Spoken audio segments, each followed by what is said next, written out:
Good Jain afternoon sir. Sir. Good afternoon. Good afternoon sir. Good afternoon sir. आज तो कुछ time change हुआ है तुम्हारा, लग रहा है।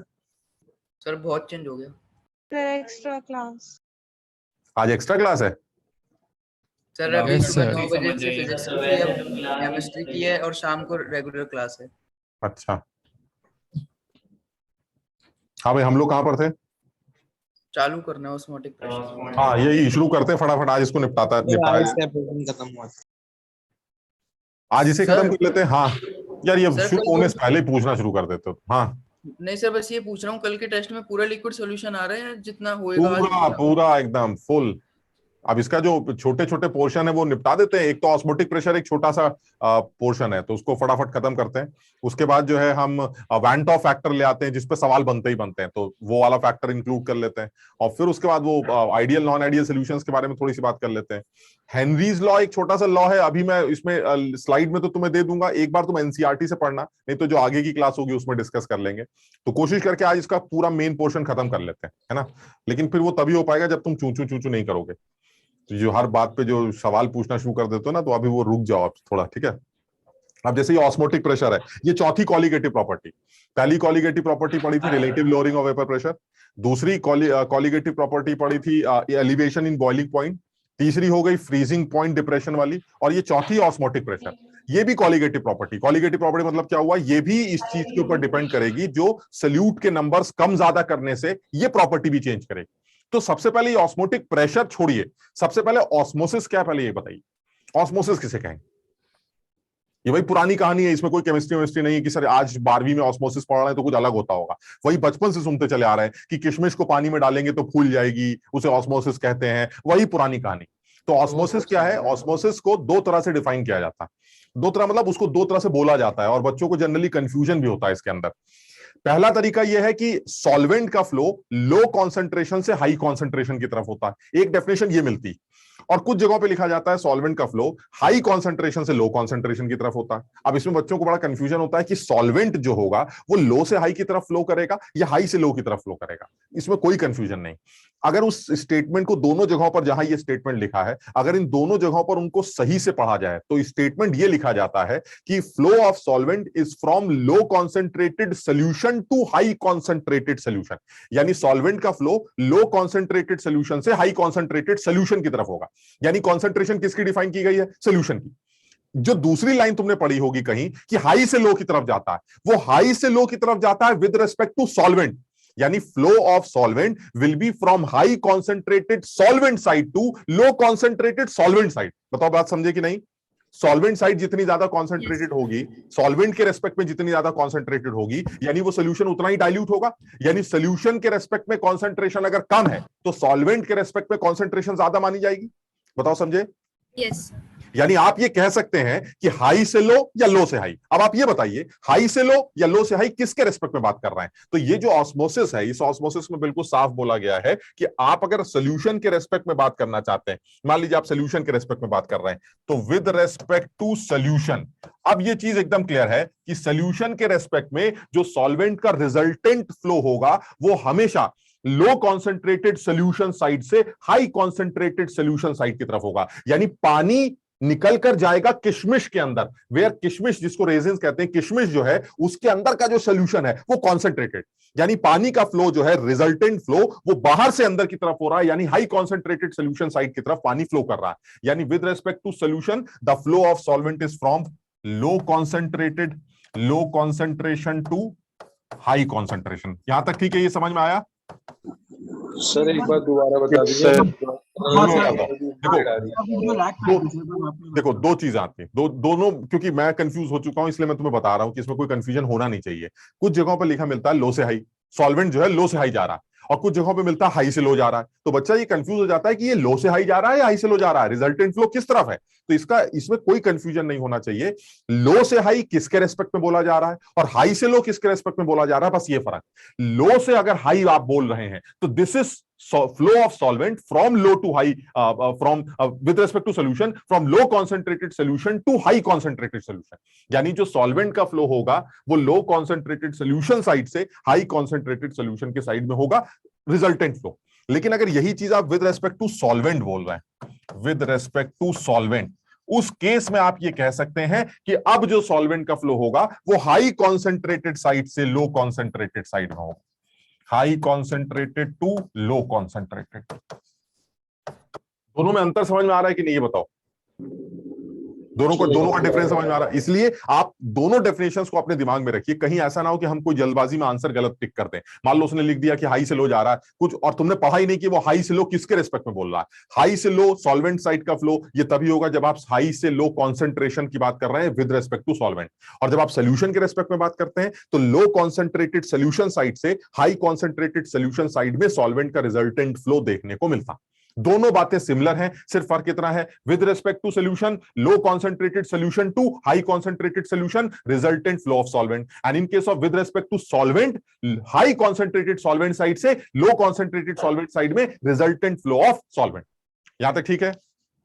Yes sir. अब जैसे मान लीजिए इसी में एक बात और जोड़ते हैं कि अब आपके पास एक बर्तन है, अब आप उस बर्तन को लेके आए और उस बर्तन में आपने, ये आपके पास बर्तन है और इस बर्तन में आपने एक पार्टीशन किया, और उस पार्टीशन में आपने, ये हमारा बर्तन है, इस बर्तन को हमने पार्टीशन दे दिया, मान लीजिए ये पार्टीशन कर दिया, और इस पार्टीशन में जो ये पार्टीशन किया गया है ये एक मेम्ब्रेन का किया गया है जिसको सेमी परमेबल मेम्ब्रेन कहा जाता है। This is SPM, semi permeable membrane. ये मेम्ब्रेन एक ऐसी मेम्ब्रेन होती है जो सिर्फ सॉल्वेंट पार्टिकल्स को अलाउ करती है इधर उधर जाने के। ये सल्यूट से मना कर देती है। भाई चीनी कहेगी भाई मुझे भी जाना है, चीनी मना कर दिया जाएगा, चीनी नहीं निकलेगी। नमक कहेगा मुझे जाना है, नमक मना कर दिया जाएगा। सिर्फ सॉल्वेंट पार्टिकल्स का फ्लो राइट से लेफ्ट या लेफ्ट से राइट हो सकता है। ये मेम्ब्रेन एक ऐसी मेम्ब्रेन है जो सिर्फ सॉल्वेंट पार्टिकल्स को अलाउ करेगी इधर से उधर या उधर से इधर आने के लिए। यहां तक ठीक है?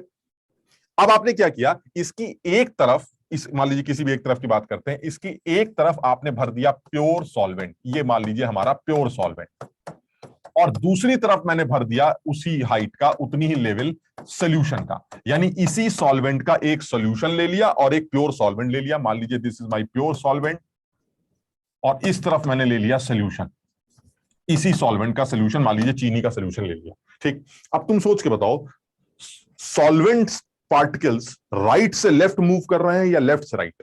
This is pure solvent and this is solution. Sir right to left, left to right, यानी सॉल्वेंट से सॉल्यूशन की तरफ जा रहे हैं या सॉल्यूशन से सॉल्वेंट की तरफ आ रहे हैं? सॉल्वेंट से सोल्यूशन, सॉल्वेंट से सॉल्यूशन की तरफ आ रहा है। आप इसको दोनों तरह से एक्सप्लेन कर सकते हैं। हाई कॉन्सेंट्रेटेड सॉल्वेंट साइड से लो कॉन्सेंट्रेटेड सॉल्वेंट साइड में ही सॉल्वेंट का फ्लो होता है, और अगर आप सॉल्यूशन के रेस्पेक्ट में बात करना चाहते हैं तो this is concentrated solution and this is less concentrated solution, ऐसे बोल सकते हैं। तो आपका फ्लो, यानी आप दोनों सूरतों में ये मानते हैं कि सॉल्वेंट का फ्लो लेफ्ट से राइट होना चाहिए। ठीक, लेकिन तुम खुद सोचो ना, फ्लो तो दोनों तरफ ही हो रहा होगा ना, नहीं समझे भाई? अब मेम्ब्रेन की ये आंखें थोड़ी ना कि तुम इधर आना, तुम इधर से उधर मत जाना। वो तो ये कह रही भाई सॉल्वेंट दाएं बाएं मूव कर सकता है, मुझे कोई फर्क नहीं पड़ता। यानी सॉल्वेंट इधर से इधर भी जा सकता है, सॉल्वेंट इधर से इधर भी आ, और ऐसा हो भी रहा होगा। आप इधर से आने वाले सॉल्वेंट को इधर आने से रोक नहीं सकते। बताओ बात समझ रहे हो कि नहीं भाई? प्रैक्टिकली अगर आपने एक छन्नी लगा दी और उस छन्नी के इस तरफ एक आदमी, इस तरफ एक आदमी, और दोनों तरफ वो आदमी है जो निकल सकता है, तो आप इस तरफ के आदमी को इधर आने से कैसे रोक सकते हैं? वो इधर से इधर भी जाएगा और इधर वाला इधर से इधर भी आएगा। बताओ बात ठीक है ये? हाँ सर ठीक है। लेकिन रिजल्टेंट फ्लो की बात हो रही है सर। इसका मतलब ये हुआ, इसमें कोई शक नहीं है कि एक आदमी इधर से इधर भी जाएगा और एक आदमी इधर से इधर भी आएगा, इसमें कोई डाउट नहीं। बस फर्क इतना है कि इधर से इधर आने वाले का जो रेट होगा वो इधर से इधर आने वाले के रेट से ज्यादा होगा। बताओ ठीक है कि नहीं? Yes sir. इसको कैसे एक्सप्लेन करोगे? इस बात को कैसे एक्सप्लेन? हाँ सर सॉल्यूशन में सर सॉल्वेंट में कैसे जाएगा? में अट्रैक्शन होगा सॉलिड और उसके बीच में। सर सॉल्यूशन एंड ऑफ मैं बोलूं सॉल्यूशन से सॉल्वेंट में कैसे वो फ्लो करेगा? हाँ, क्या क्या क्या क्या कह रहे हो बेटा? कैसे क्या? लो कंसंट्रेशन से हाई कंसंट्रेशन में कैसे जाएगा? ये तो आप रोक नहीं सकते ना। आप तो रिजल्टेंट फ्लो की बात करेंगे। Resultant flow is from left to right, no doubt. ये तो तुमने बता ही दिया हमें। Yes sir. ये तो रिजल्टेंट है भाई। ऐसा भी तो सकता है 5 आदमी उधर चले गए और 2 वापस आ गए, तो बताइए कोई अगर बाहर से देख रहा है तो क्या बोलेगा? कितने गए, कहां गए? 3 गए राइट, उधर गए। बात समझ लो, यानी जो आप कह रहे हो वही रहा है, 3 लोग उधर जा रहे हैं। लेकिन हम ये कह रहे हैं कि आप कैसे रोक सकते हैं कि 2 आदमी इधर ना आए? अरे भाई छन्नी ये कहती है कि मैं इन आदमियों को जाने से रोक नहीं सकती, चाहे वो उधर से इधर आना चाहे, चाहे वो इधर से इधर जाना चाहे। इसका मतलब दोनों लोग इधर उधर जा सकते हैं। हाँ, वो अलग बात है कि रिजल्टेंट फ्लो क्या होगा वो डिसाइड किया जाएगा। और तुम ये कह रहे हो कि रिजल्टेंट फ्लो जो है वो लेफ्ट से राइट होना चाहिए। मान लिया इसको कैसे एक्सप्लेन किया जाए, इस बात को कैसे एक्सप्लेन किया जाए? सर इसको ऐसे एक्सप्लेन प्रेशर की बात बाद में करते हैं, पहले ऑस्मोसिस को एक्सप्लेन करते हैं। ये ऑस्मोसिस को कैसे एक्सप्लेन कर रहे हैं? सॉल्यूशन में सॉल्यूट सॉल्वेंट के पार्टिकल्स को रोक रहा होएगा जाने से। अच्छा सर ऐसे एक्सप्लेन कर देंगे, जो एसपीएम है वो सॉल्वेंट के पार्टिकल्स पे जाने देगा, तो एक पर यूनिट एरिया में इधर से सॉल्वेंट के पार्टिकल ज्यादा आ रहे होंगे, हाँ उधर से सॉल्यूट के कुछ होंगे और सॉल्वेंट के कुछ आ रहे होंगे, तो इधर से ज्यादा जा रहे होंगे, लेकिन सॉल्यूट के इधर नहीं आ रहे होंगे, वो रुके रहेंगे वहीं पे। हाँ, सल्यूट तो नहीं आएगा, सल्यूट तो नहीं आ सकता, छन्नी से सल्यूट नहीं निकल सकता। चलिए ठीक। सर अट्रैक्शन वाला रीजन हम नहीं दे सकते ना, क्योंकि हम मानते हैं कि दोनों के केस में अट्रैक्शन तो सेम ही रहेगी। सर सॉल्यूशन का कंसंट्रेशन ज्यादा है सॉल्वेंट से, हाँ इसलिए जा रहे हैं सॉल्वेंट से सॉल्यूशन, लो से हाई। एक ऐसे रफ वो लेते हैं, एक ऐसे सोच के बता, मैं तुम्हें दो तरह से इस बात को एक्सप्लेन करके बताऊंगा। एक थर्मोडायनेमिकली भी एक्सप्लेन करके दिखा देता हूं, और एक थ्योरेटिकली सोच रहा हूं, मेरा दिमाग जो कह रहा है। तुम बताओ, यहां से यहां जाना या यहां से यहां जाना, क्या इस बात के ऊपर डिपेंड नहीं करेगा कि ऊपर दबा कौन रहा है उसको? यस सर, डिपेंड करेगा। सॉल्वेंट इसका प्रेशर पी नॉट, लॉजिक सिर्फ दिमाग लगा रहे हैं बस। यानी इस सॉल्वेंट साइड की तरफ जो वेपर प्रेशर होगा वो सॉल्वेंट की वजह से पी नॉट होगा, और यहां पर सोल्यूशन है तो वो पीएस होगा, और पीएस हमेशा पी नॉट से कम होता है। आप समझ रहे हो? इसका मतलब ये हुआ, इधर से हम दबा रहे हैं ऐसे सोल्यूशन को पी नॉट से, तो जो सॉल्वेंट है वो कह रहे हैं ज्यादा दबा रहे हो, भागे कैसे, समझ रहे हो? उधर वाला कहेगा नहीं हम भी दबा रहे हैं लेकिन हम कम दबा रहे हैं। इसका मतलब इस बात को, तो इस चीज से मैं दो बातें एक्सप्लेन कर पा रहा हूं, एक तो फ्लो हो रहा है, दूसरा दोनों तरफ हो रहा है। मेरी बात समझ रहे हो कि नहीं? रिजल्टेंट अलग चीज होती है, रिजल्टेंट किस तरफ दिखेगा वो अलग चीज है, लेकिन एक चीज समझ में आ रही है कि इस साइड सॉल्वेंट के ऊपर जो दबाव है वो पी नॉट की वजह से है, और उस साइड जो सोल्यूशन के ऊपर दबाव है वो पीएस की वजह से है। पीएस हमेशा पी नॉट से कम है, तो दैट मींस इस तरफ से लगने वाला जो प्रेशर है वो उस तरफ से लगने वाले प्रेशर से ज्यादा है। इसका मतलब सॉल्वेंट पार्टिकल्स जो निकल सकते हैं वो तेजी से इधर की तरफ जाएंगे, that means flow of solvent particles, or the rate of flow of solvent particles from solvent side to solution side is more than the rate of flow of solvent particles from solution side to solvent side. Clear है ये? Yes sir. लेकिन ये तो osmosis हो गई, एक तो ऐसे ऐसा एक्सप्लेन कर देंगे, ठीक। दूसरा एक एक्सप्लेनेशन एंट्रोपी, भूल गए तुम? सोल्यूशन साइड की एंट्रोपी, सॉल्वेंट की एंट्रोपी सोल्यूशन साइड में ज्यादा होगी, क्योंकि यहां वो सॉल्वेंट कहेगा मुझे चीनी भी मिल जाती है, चीनी मिल जाती है तो अनसिमेट्री आती है, अनसिमेट्री आती है तो यहां रैंडमनेस बढ़ जाती है। यानी यहां सिर्फ सॉल्वेंट है, वहां सॉल्वेंट चीनी के साथ है, क्या बोलेगा सॉल्वेंट? मैं तो वहां जाऊंगा, क्यों? क्योंकि वहां जाने से मेरी रैंडमनेस इंक्रीज कर रही। बताओ समझे बात को? यानी सॉल्वेंट साइड पे एंट्रोपी कम है, सोल्यूशन साइड में एंट्रोपी ज्यादा। अगर सॉल्वेंट साइड में एंट्रोपी कम और सॉल्वेंट पार्टिकल्स की, और सोल्यूशन साइड में सॉल्वेंट पार्टिकल्स की एंट्रोपी ज्यादा है, तो सॉल्वेंट पार्टिकल्स का जो फ्लो है वो सोल्यूशन साइड में होना चाहिए, क्योंकि हर सिस्टम ये कोशिश कर रहा है कि उसकी एंट्रोपी इंक्रीज करे। क्लियर है ये वाली बात? इसका मतलब ये हुआ, मुझे दो एक्सप्लेनेशन समझ में आ रहा है। ऑस्मोसिस होने के, ऑस्मोटिक प्रेशर छोड़िए, अभी हम उसके बारे में बात ही नहीं कर रहे। ऑस्मोसिस होने के मुझे दो रीजन समझ में आ रहे हैं। पहला, एक तो इधर दबाव ज्यादा था, इधर दबाव कम था, इसलिए ये इधर रिजल्टेंट ज्यादा भाग रहा है, उधर का रिजल्टेंट इधर कम आ रहा है। यहां तक ठीक है? This is known as osmosis, ठीक। Flow of solvent from high concentrated solvent side to low concentrated solvent side, or flow of solvent from low concentrated solution side to high concentrated solution side. ये ठीक है? दूसरी बात, दूसरा explanation आप thermodynamically दे रहे हैं कि भाई ऐसा, मुझे ऐसा लग रहा है ये आदमी इधर ज्यादा इसलिए भाग रहा है क्योंकि इधर आने से उसकी एंट्रोपी में ज्यादा इजाफा हो रहा है, क्योंकि सॉल्वेंट जब अकेला पड़ा था तो सारे लोग एक जैसे थे, और एक जैसे लोगों को सिमेट्रिक सिस्टम कहा जाता है, और सिमेट्री रैंडमनेस की से इनवर्स रिश्ता रखती। लेकिन जब ये सॉल्वेंट पार्टिकल सोल्यूशन साइड के अंदर जाने लगेंगे तो रैंडमनेस इंक्रीज करेगी। सॉल्वेंट पार्टिकल्स को ऐसा अच्छा लगता है कि वो अपनी रैंडमनेस इंक्रीज कर रहा है, क्योंकि एक अनसिमेट्रिक सिस्टम के अंदर घुस रहा है। इसका मतलब ये हुआ, due to increment in the entropy the resultant flow of solvent from left to right will be more, or due to the pressure difference the resultant flow of solvent from left to right will be more. यहां तक ठीक है? This is osmosis. Sir attraction वाला factor क्यों नहीं ले सकते? Attraction वाला देखो कुछ समझ में नहीं आ रहा अट्रैक्शन वाला, क्योंकि सल्यूट को तो वैसे भी नहीं निकलना है, बात समझ लो, सल्यूट को तो वैसे भी नहीं निकलना है। हाँ, अपने हम मना नहीं कर रहे हैं उसके लिए कि कर नहीं सकते, हम तो ये बता रहे हैं कि भाई ये एक्सप्लेनेशन ज्यादा लॉजिकल लग रहा है कि भाई सॉल्वेंट उधर से उधर जा क्यों रहा है। अट्रैक्शन वाले में थोड़ा सा ये डाउट आता है कि अगर सल्यूट का सॉल्वेंट के साथ इंटरेक्शन है तो सल्यूट, और उसी वजह से तो ऑस्मोटिक प्रेशर भी कम हो, सॉरी वेपर प्रेशर भी कम हो रहा है ना। मतलब जो तुम बोल रहे हो उसी को थोड़ा सा क्लियर फाइंड वे में बोल रहा हूं मैं। सल्यूट सॉल्वेंट इंटरेक्शन की वजह से यहां पीएस आता है जो कम हो जाता है, ये याद है ये वाली बात? सर याद है। उसी को रिफाइंड वे में बोल रहा हूं मैं, जो तुम बोल रहे थे कि उस इंटरेक्शन की वजह से यहाँ पीएस होगा जो कम दबाने वाला होगा, यहाँ पी नॉट होगा ज्यादा दबाने वाला होगा, तो इधर से इधर भागना तेज हो जाएगा, इधर से इधर भागना कम हो जाएगा, कुछ कुछ लिंक है बात, थोड़ा रिफाइंड वे में बोल रहा हूं बस, ठीक है ये। Okay sir. दूसरी बात ये है सर, इसमें ऑस्मोसिस थोड़ी ना पढ़नी, ऑस्मोसिस तो थियोरिटिकल एक बात हो गई कि ऑस्मोटिक प्रेशर क्या बला है। अब आता है ऑस्मोटिक प्रेशर, अब थोड़ी सी अकल लगाते हैं। ये तो क्लियर है कि इस आदमी का सॉल्वेंट साइड से सॉल्यूशन साइड में फ्लो ज्यादा होगा, रिजल्टेंट फ्लो इधर से इधर का होगा। अब अगर रिजल्टेंट फ्लो इधर से इधर का होगा तो देखिए क्या होगा सर, इधर सॉल्वेंट ज्यादा आने लगेगा, इधर सॉल्वेंट ज्यादा आने लगेगा तो यहां लेवल इंप्रूव करने बढ़ने लगेगा। बताओ समझे? Yes sir. भाई आप ये कह रहे हैं कि सर ऐसा फ्लो को आप नहीं रोक पाएंगे, दाएं बाएं बाएं दाएं दोनों चलेगा, चलिए ठीक, लेकिन रिजल्टेंट आप बता रहे हैं कि लेफ्ट से राइट ज्यादा होगा। अगर रिजल्टेंट ज्यादा होगा तो फिर सोल्यूशन साइड में पानी इकट्ठा होने लगेगा, सोल्यूशन साइड में पानी ज्यादा इकट्ठा होगा तो इसका लेवल इंप्रूव करेगा, बढ़ेगा। बताओ ठीक है? Yes sir. लेवल के बढ़ते ही एक गड़बड़ हो जाएगी, क्या? जैसे लेवल बढ़ेगा तो यहां जो ये एक्स्ट्रा हाइट आ रही पानी की, जो एक्स्ट्रा पानी इकट्ठा हो रहा है जिसकी वजह से लेवल बढ़ा, वो एक्स्ट्रा हाइट वो इस मेम्ब्रेन पर एक्स्ट्रा प्रेशर इधर लगाना शुरू कर देगी। उल्टा जरा समझना बात को, यानी पहले आप कह रहे थे इधर से इधर का दबाव ज्यादा है और इधर से इधर का दबाव कम है, इसलिए हम इधर ज्यादा जाएंगे। बहुत बढ़िया, आप इधर चलिए। जब आप इधर ज्यादा जाने लगेंगे तो इधर लेवल बढ़ने लगेगा, जब इधर लेवल बढ़ने लगेगा तो वो एक्स्ट्रा हाइट इस मेम्ब्रेन पर उल्टा प्रेशर लगाने लगेगी, जो कि सॉल्वेंट को इधर से इधर ज्यादा भगाना शुरू कर देगी और उधर से इधर आना कम करने लगेगी। बताओ समझे? तो फिर एक टाइम तो ऐसा भी आना चाहिए जब ये क्या ऐसी तैसी तुम्हारा हमारा बराबर हो जाएगा। बताओ समझे कि नहीं?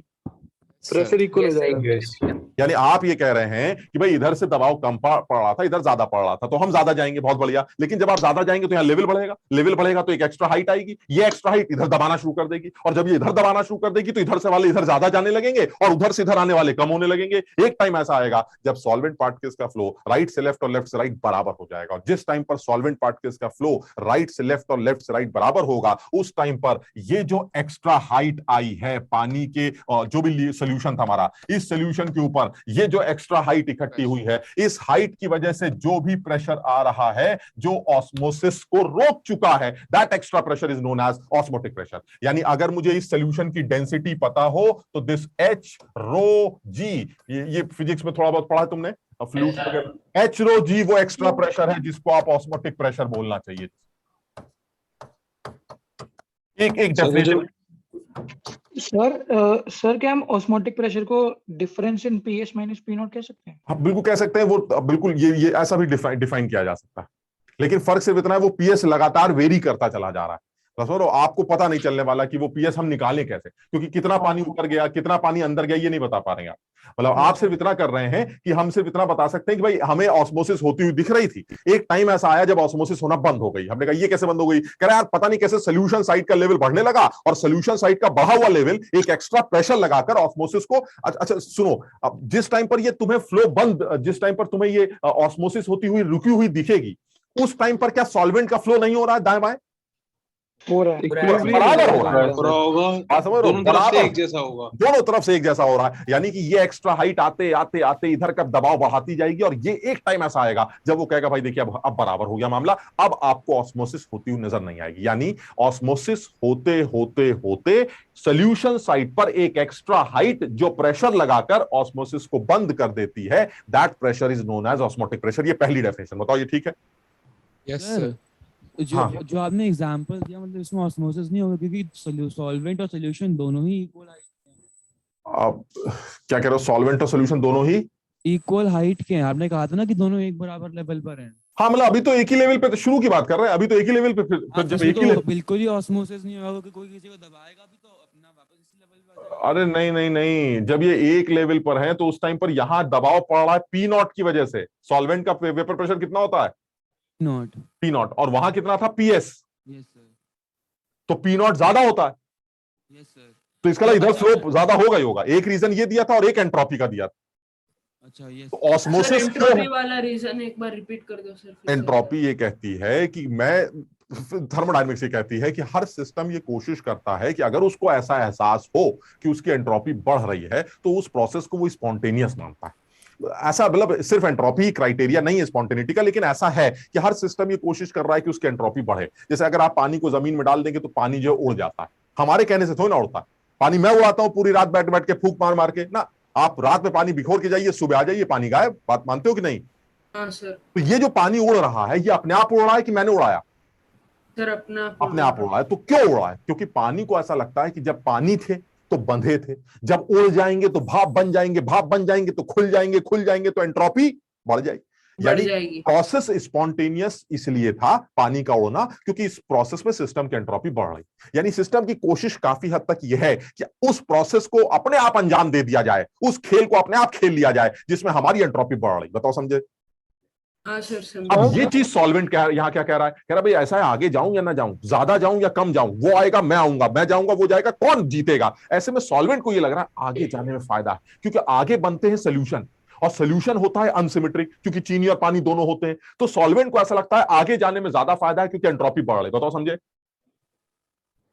इसलिए सॉल्वेंट का फ्लो सॉल्यूशन साइड की तरफ ज्यादा और सॉल्यूशन साइड से सॉल्वेंट का फ्लो सॉल्वेंट साइड में थोड़ा कम होता है। सो रिजल्टेंट फ्लो ये कहता है इधर का लेवल बढ़ने लगेगा, जो दबाव लगाएगा, और दबाव लगाने के बाद एक टाइम ऐसा आएगा जब दोनों तरफ के फ्लो बराबर हो जाएंगे। वो एक्स्ट्रा हाइट जो सॉल्यूशन साइड में दिखाई दे रही है, जो ऑस्मोसिस को रोक रही है, उसे ही आप ऑस्मोटिक प्रेशर बोलेंगे इस सॉल्यूशन का।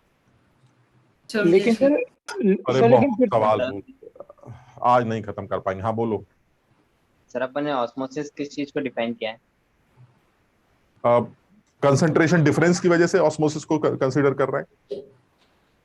ऑस्मोसिस मतलब क्या है? ऑस्मोसिस अब ऑस्मोसिस की हिंदी नहीं स्टार्ट हुई थी यार, ऑस्मोसिस हिंदी में नहीं पता है हमें। तुम हिंदी में जानना चाह रहे हो ऑस्मोसिस को? नहीं सर, वैसे मीनिंग ही जानना चाह रहे। ऑस्मोसिस मैं ऐसे रफली समझा देता हूँ। आप कभी रेजिन्स की किशमिश देखिए, किशमिश किशमिश को कभी पानी में डाला तुमने? वो फूल जाती है, सुबह फूल जाती है। That phenomena is osmosis process. तो वो फूली का मतलब क्या हुआ? कुछ किसी ने रात में जो है हवा थोड़ी ना भर दी, पानी ही बाहर से अंदर गया होगा। वो पानी का बाहर से अंदर जाना इज नोन एज ऑस्मोसिस। हम तो सिर्फ ये डिफाइन करना चाह रहे हैं कि पानी अंदर से बाहर क्यों गया, बाहर का अंदर का पानी बाहर क्यों नहीं आ गया। यानी किशमिश और क्यों नहीं सिकुड़ गई, हम तो ये कहना चाह रहे हैं। ऐसा क्यों नहीं होगा किशमिश और सिकुड़ जाती पानी में डालने के बाद? ऐसा नहीं होता। अगर आप अंगूर को नमक के पानी में डालें, हाँ ये वही कह रहे हैं। आप जो है अंगूर ले लीजिए, ग्रेप, उस ग्रेप को जो है नमक के पानी में डाल दीजिए, कॉन्सेंट्रेटेड है नमक के पानी, तो अंगूर के अंदर भी पानी है, उधर नमक के अंदर भी पानी है। दो सोल्यूशन है, एक अंगूर के अंदर का और एक नमक का। अब नमक का सोल्यूशन अगर ज्यादा कॉन्सेंट्रेटेड है तो अंगूर के अंदर का पानी जो है वो बाहर निकल के नमक में घुसने लगेगा, अंगूर सिकुड़ जाएगा। समझ रहे हो कि नहीं बात को? सर वाटर मॉलिक्यूल्स का मूवमेंट हायर कंसंट्रेशन से लोअर कंसंट्रेशन की तरफ, हायर कंसंट्रेशन से लोअर कंसंट्रेशन सॉल्वेंट के रेस्पेक्ट में। वाटर मॉलिक्यूल्स का फ्लो लो कंसंट्रेटेड सॉल्यूशन से हाई कंसंट्रेटेड सॉल्यूशन की तरफ होता है। मैं इस बात को बहुत देर से बोल रहा हूं, तुम लोगों ने हो सकता है लेट ज्वाइन किया हो। ये बहुत इंपॉर्टेंट 2 लाइनें मैंने बोली थी। ऑस्मोसिस का प्रोसेस है सॉल्वेंट पार्टिकल्स का flow from high concentrated solvent side to low concentrated solvent side. ये पहली डेफिनेशन हो गई। दूसरी डेफिनेशन ऑस्मोसिस की, दूसरी डेफिनेशन सॉल्वेंट पार्टिकल्स का फ्लो लो कंसंट्रेटेड सॉल्यूशन साइड से हाई कंसंट्रेटेड सॉल्यूशन साइड में। यानी लो से हाई भी बोल सकते हो, हाई से लो भी बोल सकते हो। किसके रेस्पेक्ट में बोल रहे हो ये डिफाइन कर रहे हैं बस। सॉल्वेंट के रेस्पेक्ट में बात करोगे तो हाई से लो फ्लो हो रहा है, और सॉल्यूशन के रेस्पेक्ट में बात करोगे तो लो से हाई फ्लो कर रहा है। बात समझे कि नहीं? 10th क्लास में बायो में था। हाँ बायो में होगा यार। कौन नहीं आई समझ में? सॉल्यूशन वाली जो डेफिनेशन बताई थी, सॉल्यूशन वाली मतलब हाई से लो, लो से हाई वाली? यस सर, लो से हाई वाली। लो से हाई वाली कैसे समझाएं? ऐसे थोड़ा विजुअल। किशमिश को पानी में डाला तो फ्लो कहाँ गया? हाई से लो, हाई। किशमिश के अंदर सोल्यूशन जो है, किशमिश को भी सोल्यूशन मान लेते हैं। Yes sir. तो वो हाई कॉन्सेंट्रेटेड है या low? High concentrated. High concentrated. और पानी जो है वो उसी के अंदर घुस रहा है। Yes sir. बाहर से अंदर आ रहा है, इसका मतलब लो से हाई जा रहा है ना। अच्छा ओके सर, समझ आ यानी गया। कॉन्सेंट्रेटेड सोल्यूशन के अंदर घुसना है, मुझे बात खत्म।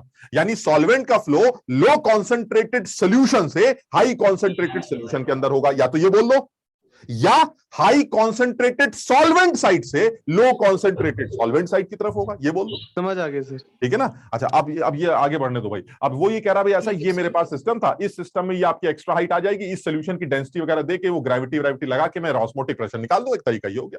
अच्छा अब दूसरी डेफिनेशन क्या है ऑस्मोटिक प्रेशर? ये बड़ी अच्छी डेफिनेशन। आपने ये बर्तन बनाए, ठीक, ये 2 बर्तन बनाए। आपको पता है कि जैसे ही आप ये दो बर्तन बनाएंगे और इस आदमी को एसपीएम से सेपरेट करेंगे तो मस्त आपका जो है ये खटाखट इस तरफ रिजल्टेंट फ्लो इधर दिखाई देगा आपको लेफ्ट से राइट। ठीक, वो कह रहे नहीं, अगर ये फ्लो रिजल्टेंट फ्लो लेफ्ट से राइट हो गया तो इसका मतलब ऑस्मोसिस चालू हो गई। हाँ सर। वो कह रहा है भैया हम तो फ्लो लेफ्ट से राइट और राइट से लेफ्ट दोनों शुरू में ही बराबर करना चाहते हैं, हम ऑस्मोसिस को होने नहीं देंगे। हमने कहा ऐसे कैसे, ऑस्मोसिस तो यहां भी रुकी रही है। कह रहे नहीं, हम होने ही नहीं देंगे, तुम रुकने की बात कर रहे हो, हम होने ही नहीं देंगे। यहां तो बाद में रुकी जब एक्स्ट्रा हाइट आ गई, हम शुरू में ही मना कर रहे हैं, हम नहीं होने देंगे ऑस्मोसिस। मैंने कहा ये तुम कर ही नहीं सकते। अरे भाई ये तो आप कर ही नहीं सकते। क्यों नहीं कर सकते? क्योंकि सॉल्वेंट का फ्लो जो है वो इधर से इधर रिजल्टेंट ज्यादा होगा, आप रोक कैसे सकते हैं? कह रहा मैं रोक एक्स्ट्रा प्रेशर अप्लाई करके बिल्कुल सही बात।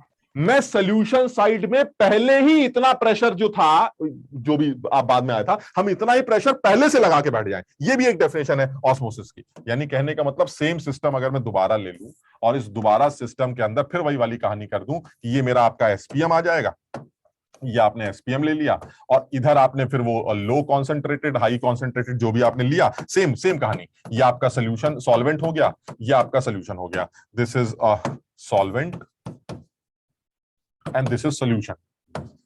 चलिए ठीक है। अच्छा, अब वो कहना क्या चाह रहे हैं? कह रहे हैं ये बताइए अगर हमने कुछ ना किया तो क्या होगा? हमने कहा अगर आपने कुछ नहीं किया तो यहां का लेवल बढ़ जाएगा। इसमें क्या सोचना है, बताओ, समझे बात को? अगर आपने कुछ नहीं किया तो सॉल्वेंट इधर से इधर आने लगेंगे रिजल्टेंट और ये लेवल बढ़ जाएगा, थोड़ी देर बाद खेल खत्म हो जाएगा। ठीक है, वो करेंगे हम बिल्कुल अलर्ट हैं, हमने दो बर्तन बनाए, खट से एसपीएम लगाया और सोल्यूशन साइड में पहले ही चढ़ के बैठ गए। ये आप पहले ही चढ़ के बैठ गए। कितना चढ़े? उतना चढ़ गए कि सॉल्वेंट का फ्लो लेफ्ट से राइट और राइट से लेफ्ट पहले ही बराबर हो जाए, ऑस्मोसिस को स्टार्ट ही ना हो। भाई तुम बताओ, अगर मैं पहले से ही चढ़ गया तो तुम्हें नहीं लगता इधर मैंने ऑलरेडी एक एक्स्ट्रा प्रेशर लगा दिया फ्लो को बढ़ाने के लिए? और उधर से इधर आने को रोकने के लिए? तो इसका मतलब सर पहले ही अब ये फ्लो इक्विलिब्रियम अटेन कर लेगा, जितना इधर जाएगा उतना इधर आएगा, खेल खत्म। ऐसे में क्या कोई लेवल इंक्रीज करेगा किसी भी साइड का? बिल्कुल नहीं। इसका मतलब ये हुआ मेरे पास दो डेफिनेशन है ऑस्मोटिक प्रेशर की। पहली, होने दो, होने के बाद जब वो रुक जाएगा तो एक्स्ट्रा हाइट का pressure will be osmotic pressure. Clear? ये बात समझ में आई? Yes sir. दूसरी डेफिनेशन छोड़ देते हैं। दूसरी डेफिनेशन, हम होने ही नहीं देंगे, हम किसी साइड लेवल बढ़ने ही नहीं देंगे ऐसी तैसी। उसके लिए हम प्रेशर लगा पहले देंगे। से, यानी हाई कॉन्सेंट्रेटेड सोल्यूशन साइड पर अगर आप पहले से कुछ एक्स्ट्रा प्रेशर लगा दें तो ऑस्मोसिस स्टार्ट ही नहीं होगी और इस एक्स्ट्रा प्रेशर को ही ऑस्मोटिक प्रेशर का नाम दिया जाता है। बताओ, समझे बात?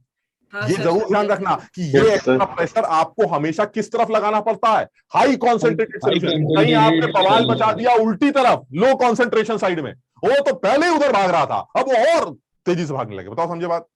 इसका मतलब ये हुआ अगर आपको दो बर्तन दे दिए जाएं जिसमें एक हाई कॉन्सेंट्रेटेड बर्तन है, एक लो कॉन्सेंट्रेटेड बर्तन है, और आपने एसपीएम से उसको सेपरेट कर दिया और आपसे पूछा जा रहा है बताइए ऑस्मोसिस शुरू ही ना हो तो क्या करना होगा? तो आप बता दीजिएगा भैया जो हाई कॉन्सेंट्रेटेड वाला जो बर्तन है उस पर पहले ही बैठ जाइए वरना ऑस्मोसिस चालू हो जाएगी। और अगर आप इतना बैठे कि ऑस्मोसिस स्टार्ट न हो पाई तो आप समझ लीजिएगा आपने ऑस्मोटिक प्रेशर कैलकुलेट किया।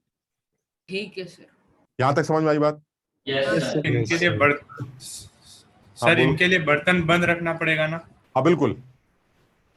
अब वो ये कह रहा है कि ये बताइए अगर गलती से इस पर चढ़े और ज्यादा चढ़ गए, हमने कहा मतलब कह रहा है ऐसा, हाँ हमने कभी ऐसा थोड़ा दबाना था, उतना दबाना था, हाँ उतना दबाना था कि फ्लो बराबर हो जाए। बस बात समझ लो। मान लीजिए यहाँ 2 ATM का प्रेशर लगाने की जरूरत पड़ रही, 2 ATM का प्रेशर इस ऑस्मोसिस को रोक रहा है मान लो, तो क्या ये कहना ठीक है कि 2 ATM will be the osmotic pressure? Yes sir. अगर एक्स्ट्रा प्रेशर सोल्यूशन साइड पर 2 ATM लगाने से ऑस्मोसिस रुक रही है तो क्या ये कहना ठीक है कि this 2 ATM will be osmotic pressure? Yes sir. ठीक। अच्छा, अब वो ये कह रहा है कि भाई 2 ATM ऑस्मोटिक प्रेशर ठीक है, लेकिन हमें तो ध्यान नहीं था, हमने 3 ATM लगा दिया। अब क्या होगा? हमने कहा अरे तो तुमने बड़ा उल्टा काम कर, अगर तुमने 3 ATM सोल्यूशन साइड में लगा दिया यानी ऑस्मोटिक प्रेशर से ज्यादा प्रेशर अगर तुमने उधर लगा दिया तो सॉल्वेंट पार्टिकल्स का फ्लो अब राइट से लेफ्ट होने लगेगा। अब ये बताओ ये राइट से लेफ्ट स्पॉन्टेनियस या non spontaneous? Non spontaneous. Sir अपने प्रेशर से हो रहा है ना? ये तो हमने करा है, हमने एक्स्ट्रा प्रेशर लगाया है, 3 ATM का प्रेशर हम लगा रहे हैं। अब ये फ्लो जो है इधर से इधर होना स्टार्ट कर देगा। Reverse osmosis. बताओ समझ में आई? This is reverse osmosis. Sir osmosis करने के लिए यूज करते हैं ना? यानी क्या ये ऑस्मोसिस कहना, ऑस्मोसिस को कहना, ये ठीक है कि स्पॉन्टेनियस प्रोसेस होता है ऑस्मोसिस, अपने आप जाएगा जैसे जाना है, जहां तक जाना है अपना चलेगा, खेल खत्म। लेकिन रिवर्स ऑस्मोसिस अपने आप नहीं हो सकता। रिवर्स ऑस्मोसिस के लिए आपको सोल्यूशन साइड में पैर लगाना पड़ता है, चढ़ना पड़ता है, और उस एक्स्ट्रा प्रेशर को से ज्यादा प्रेशर लगाना पड़ता है जो ऑस्मोसिस को होने से रोकती। यानी अगर 2 atm is osmotic pressure, then more than 2 atm will be the osmotic pressure, more than 2 atm will be the pressure जो कि रिवर्स ऑस्मोसिस को अंजाम देगी। लेकिन अब इसमें कमी आ गई। कमी क्या आ गई सर? जब आप इधर 3 atm का प्रेशर लगाएंगे तो अब आप ये कह रहे हैं कि इधर वाला आदमी सॉल्वेंट ज्यादा उधर जाएगा, मानते हो? Yes sir. तो फिर यहां लेवल बढ़ने लगेगा, फिर सर फिर तो गड़बड़ हो जाएगी। इधर लेवल बढ़ने लगेगा पानी का। अब जब इधर पानी का लेवल बढ़ने लगेगा तो एक टाइम ऐसा आएगा जब ये एक्स्ट्रा हाइट उस एक्स्ट्रा 3 atm वाले को, 2 से 3 का जो डिफरेंस है 1 atm, उस एक्स्ट्रा 1 atm को बैलेंस कर लेगी। Yes sir. इधर लेवल बढ़ेगा तो इधर दबाव बढ़ेगा। जब इधर का दबाव बढ़ेगा तो उस एक्स्ट्रा हाइट के प्रेशर को वो बैलेंस कर लेगी, एक्स्ट्रा प्रेशर को बैलेंस कर लेगी। अब जब एक्स्ट्रा प्रेशर को बैलेंस कर लेगी तो वो रिवर्स ऑस्मोसिस भी रुक जाएगी। फिर ये समझे बात? 2 atm ऑस्मोटिक प्रेशर है, आपने 3 atm पैर लगा दिया। जब आप 3 atm का पैर लगाएंगे तो वो इधर से इधर भागने लगेगा तो उधर लेवल बढ़ने लगेगा, उधर लेवल बढ़ने लगेगा तो उधर एक्स्ट्रा प्रेशर इधर आने लगेगा, उधर का एक्स्ट्रा प्रेशर इस एक्स्ट्रा प्रेशर को बैलेंस करने की कोशिश करेगा और एक टाइम ये बैलेंस हो जाएगा और ये रिवर्स ऑस्मोसिस रुक जाएगी। बताओ समझे? समझे सर। अगर मैं इस रिवर्स ऑस्मोसिस को बार बार करना चाहता हूं, अगर मैं इस रिवर्स ऑस्मोसिस को फिर से करना चाहता हूं, तो तुम्हें नहीं लगता अब तुम्हें यहां 3 atm की जगह 4 atm का प्रेशर लगाना पड़ेगा? 4 atm 5 और वो 4 atm लेवल फिर से बढ़ाएगा। Yes sir. 4 atm भी एक टाइम बाद बंद हो जाएगी। इसका मतलब रिवर्स ऑस्मोसिस को लगातार पूरे जीवन करने के लिए आपको सॉल्यूशन साइड के प्रेशर को लगातार बढ़ाते रहना पड़ेगा, अदरवाइज आप पानी को प्योर करता है ना सर? बिल्कुल। बताओ यहां तक समझ में आई बात? क्योंकि एक फिक्स प्रेशर रिवर्स ऑस्मोसिस को पूरी जिंदगी अंजाम नहीं दे सकता। तो सर ये आपने अजीब सी बात बताई। हमारे घर में जो आरओ लगा होता है, हम ऐसे रफ की बात कर रहे हैं, हम आरओ की कोई कंस्ट्रक्शन नहीं पढ़ रहे, हमारे घर में जो आरओ लगा होता है उस आरओ से हम तो कई दिनों से पानी पी रहे हैं, अब कई दिनों से वो हमारा काम कर रहा है। इसका मतलब सर उस आरओ के अंदर अब लगातार प्रेशर बढ़ाया जा रहा है, तो फिर तो अब तक तो वो बम बन जाएगा सर। अगर उसका प्रेशर बढ़ता जा रहा है तो बम बन जाएगा। नहीं, हटा देते हैं। हाँ, वो कह रहा भैया यहाँ छोटा छेद कर दो, छोटा सा छेद। हमने कहा इससे क्या होगा? कह रहा है जैसे ही एक्स्ट्रा हाइट आएगी बाहर निकल जाएगी। नहीं समझे बात को? जैसे ही एक्स्ट्रा हाइट आई पानी की वो बाहर नहीं। तो देखा आरओ के पीछे एक ट्यूब लगी होती, पानी निकलता रहता है। वो जो पानी निकलता है, कह रहा भाई यहाँ हाइट ही नहीं बढ़ने देंगे। अब जब यहाँ हाइट ही नहीं बढ़ेगी तो ये 2-3 atm जो तुमने शुरू में लगाया था पूरी जिंदगी तुम्हें रिवर्स ऑस्मोसिस करके देता रहेगा। आपको बार बार प्रेशर बढ़ाने की जरूरत ही नहीं पड़ेगी। मेरी बात सब लोग समझ। देखिए आरओ लेकिन इतना सिंपल नहीं होता, 2 बर्तन लगा दिए 20,000 रुपए लेता है तो कुछ तो करता होगा। तो हम तो सिर्फ ऐसे रफ बात कर रहे हैं कि भाई सोल्यूशन साइड पे आपने प्रेशर बढ़ाया तो उधर की तरफ मामला चला, सॉल्वेंट उधर की तरफ आया, सॉल्वेंट उधर की तरफ आया, आपने कहा सॉल्वेंट का लेवल बढ़ेगा तो गड़बड़ हो जाएगी। उसने कहा नहीं गड़बड़ नहीं होगी, हम छेद कर देंगे। छेद करेंगे, जहां सॉल्वेंट बड़ा बाहर निकल गया, फिर सॉल्वेंट बड़ा बाहर निकल गया। तो ये जो प्रेशर है, ये प्रेशर लगातार आपको ऑस्मोसिस होता हुआ रिवर्स ऑस्मोसिस करता रहेगा। आप आराम से अपने पानी का इस्तेमाल कर सकते हैं। यहां तक समझ? सर ये जो प्रोसेस बता रहे हैं ये रिवर्स ऑस्मोसिस का है? हाँ, ये रिवर्स ऑस्मोसिस, यानी reverse osmosis is a non spontaneous process जो तब होगा जब आप सॉल्यूशन साइड पर ऑस्मोटिक प्रेशर से ज्यादा प्रेशर अप्लाई करें। अगर आपने ऑस्मोटिक प्रेशर के बराबर प्रेशर अप्लाई किया सोल्यूशन साइड में तो ऑस्मोसिस स्टार्ट नहीं होगी। अगर आपने कम प्रेशर अप्लाई किया तो ऑस्मोसिस शुरू हो जाएगी। अगर आपने उससे ज्यादा प्रेशर लगा दिया सोल्यूशन साइड में, ऑस्मोटिक प्रेशर से भी ज्यादा, तो उस केस में आपका रिवर्स ऑस्मोसिस स्टार्ट हो जाएगा। लेकिन वो रिवर्स ऑस्मोसिस भी थोड़ी देर बाद रुक जाएगा अगर आप इस लेवल को मेंटेन नहीं करते। अगर आपने यहां एक छेद कर रखा है तो जैसे ही सॉल्वेंट बढ़ेगा ये लेवल से पानी बाहर निकल जाएगा। तो आपका वो एक्स्ट्रा प्रेशर जिसने स्टार्ट की थी ऑस्मोसिस, रिवर्स ऑस्मोसिस, वो पूरी जिंदगी आपको वही एक्स्ट्रा प्रेशर रिवर्स ऑस्मोसिस करता रहेगा। लेकिन क्योंकि ये नॉन स्पॉन्टेनियस प्रोसेस है इसलिए आपको इन्वॉल्व होना पड़ेगा एक्स्ट्रा प्रेशर लगाने के लिए। और इसीलिए हमारे घर का आरओ सिर्फ तब तक काम करता है जब तक बिजली आती। बिजली आना बंद हो जाती है, हमारा आरओ काम करना बंद कर देता है। एंड दैट बिजली is external, that is external. Without using बिजली आप सिर्फ ऑस्मोसिस कर सकते हैं, रिवर्स ऑस्मोसिस नहीं कर सकते। किशमिश को फुलाने के लिए बिजली की जरूरत नहीं पड़ती, किशमिश को फुलाने के लिए मुझे अपनी जरूरत नहीं पड़ती। सिर्फ पानी में डालिए, सुबह उठिए, किशमिश फूल जाती। दैट इज स्पॉन्टेनियस, अपने आप, that is osmosis. But reverse osmosis is a non spontaneous process, and to carry out any non spontaneous process you need external agent, and that is second law of thermodynamics. बताओ यहां पे समझे है क्या?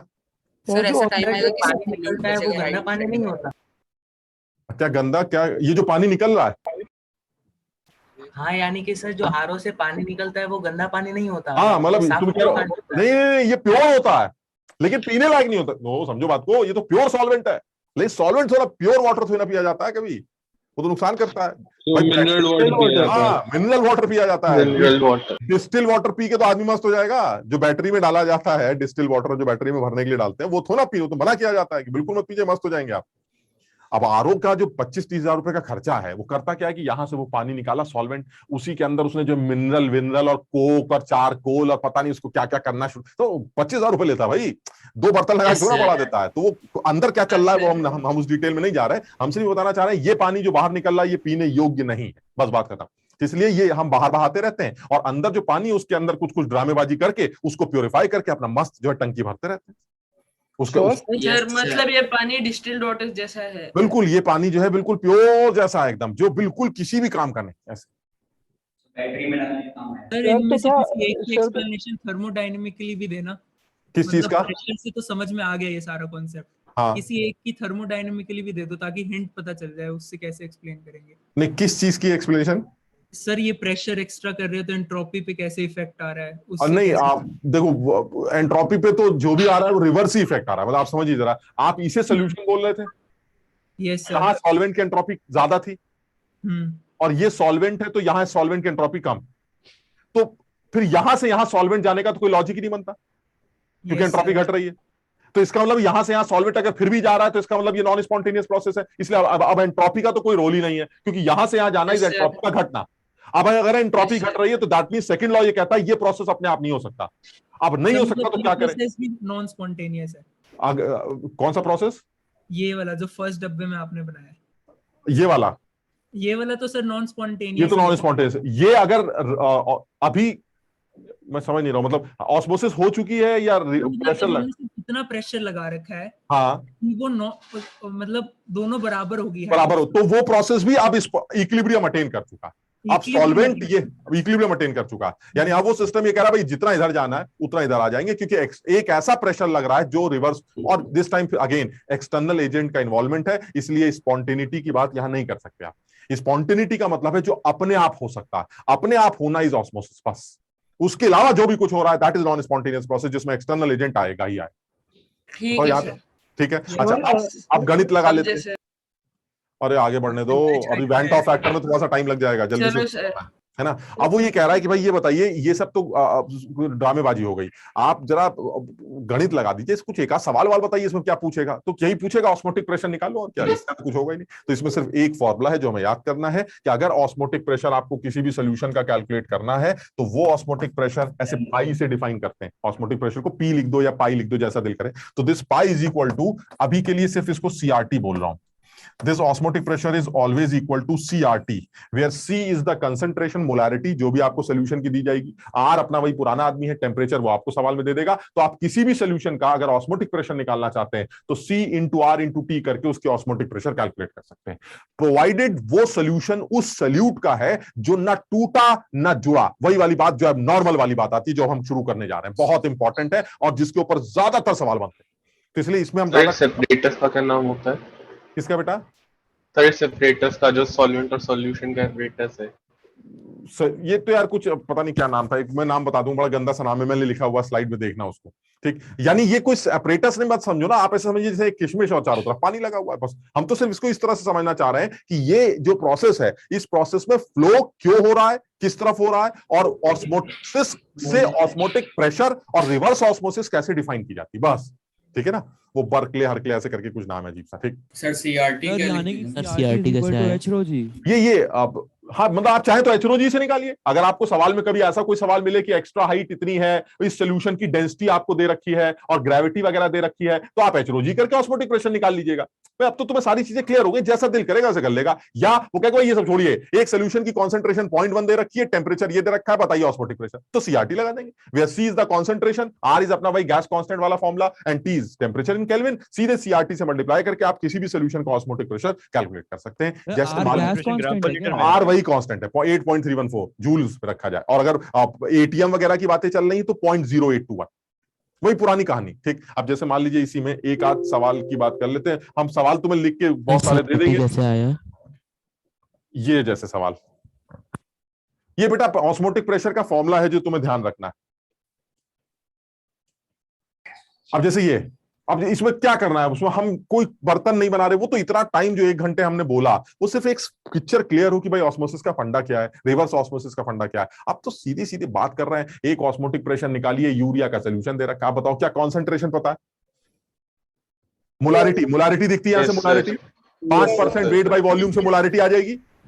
वो temperature बकवास कर रखी, आरटी लगा के नमस्ते जाओ, खत्म हो गया। और यूरिया है इसलिए ना वो टूटेगा ना वो जुड़ेगा। हम तो अभी उन्हीं सॉल्यूट्स की बात कर रहे हैं। आज तक हमने उन सॉल्यूट्स की बात की है जो अंदर जाने के बाद नॉर्मल बिहेवियर शो करते हैं। वो सॉल्यूट बेकार होते हैं और बहुत कम होते हैं। ऐसे दुनिया भर के सॉल्यूट्स होते हैं जो अंदर जाके बदतमीजी करते हैं। हमें उस बदतमीजी के बारे में अभी पढ़ना था जिसमें हमें ज्यादा कॉन्सेंट्रेट करना, क्योंकि ज्यादातर सवाल उसी के ऊपर, समझ लो ना। इसलिए अब इसमें ज्यादा टाइम लगाएंगे। में एक आई की टर्म आ जाएगी, उसमें एक आई की टर्म आ जाएगी, वेंट ऑफ फैक्टर वाली, उसको ही डिस्कस करना चाह रहे थे। ये बताओ, ये सवाल समझ में आ गया सबके? कॉन्सेंट्रेशन लिखते हैं सर, फॉर्मूले में जो हम कॉन्सेंट्रेशन लिखते हैं उसमें हम उसको मोलारिटी लेते हैं। हाँ, सी इज मोलारिटी। अब जैसे यहाँ वेट बाय वॉल्यूम दे रखा है ना, तो वेट बाय वॉल्यूम को मोलारिटी में कन्वर्ट कर लोगे कि नहीं? ये सब तो यार आना चाहिए भाई। हाँ कर लेंगे। हाँ, 5% हो जाएगा, 5 ग्राम यूरिया, बस खत्म हो गया, डिसॉल्व्ड इन 100 ml सोल्यूशन। बताओ समझे बात को? यही तो तरीका होता है वेट बाय वॉल्यूम को लिखने का। 5 ग्राम सोल्यूट, 100 ml सोल्यूशन। अब बताइए सोल्यूट के मोल आ गए और ये वॉल्यूम आ गई मोलारिटी। लीजिए आंसर लिख देते हैं। Pi is equal to concentration हो गई 5 बटा यूरिया कितना 60 होता है, 5/60। सर टेम्परेचर केल्विन में लेना है और केल्विन में लेना है, तो पाई, क्योंकि आर का समझ रहे हो ना, आर में केल्विन ही होता है, तो केल्विन में ही टेम्परेचर लेते हैं। पाई इज इक्वल टू सी, सी कितना होगा, मोल्स बाय वॉल्यूम, यानी वॉल्यूम हो गया पॉइंट। ये बताओ ठीक कर रहा हूं मैं? सी, यस सर। 100 ml का वॉल्यूम लीटर में पॉइंट, ये आ गया आपका सी, इनटू अपना आर आ जाएगा 0.0821 इनटू अपना टेम्परेचर आ जाएगा। ये आपका पाई की वैल्यू, और क्योंकि आपने 0.0821 वाली बातें की हैं तो ये आपका आंसर जो है ये ATM में निकल है, खत्म हो गया। This is the osmotic pressure. Clear है ये? Yes sir. इस तरह के और भी सवाल होंगे, मैंने लिखे हैं 4, 5, 6 सवाल। तुम अपना आराम से प्रैक्टिस करना, और एक आध सवाल देखना हो तो देख लेते हैं। हटा दे इसको। Yes sir. जैसे मान लीजिए एक और कोई भी, कोई ज्यादा लंबा चौड़ा नहीं लेते हैं, मान लीजिए यही कुछ ले लेते हैं।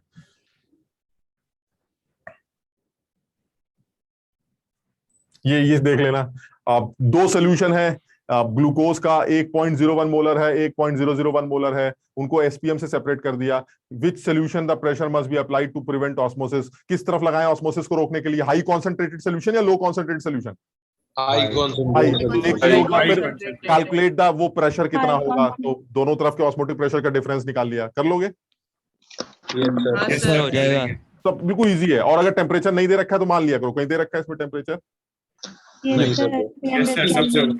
तो ये सवाल भी थ्योरेटिकल एक तरह का सवाल है, बहुत मुश्किल है, थ्योरेटिकल सवाल है, क्योंकि जनरली बच्चों को ये पता नहीं है कि वो इतना तो जानते हैं कि एक्स्ट्रा प्रेशर लगाने से ऑस्मोसिस रुक जाती है, लेकिन वो इतना क्लियर नहीं होते कि क्यों रुक जाती है और किस तरफ लगाना पड़ेगा।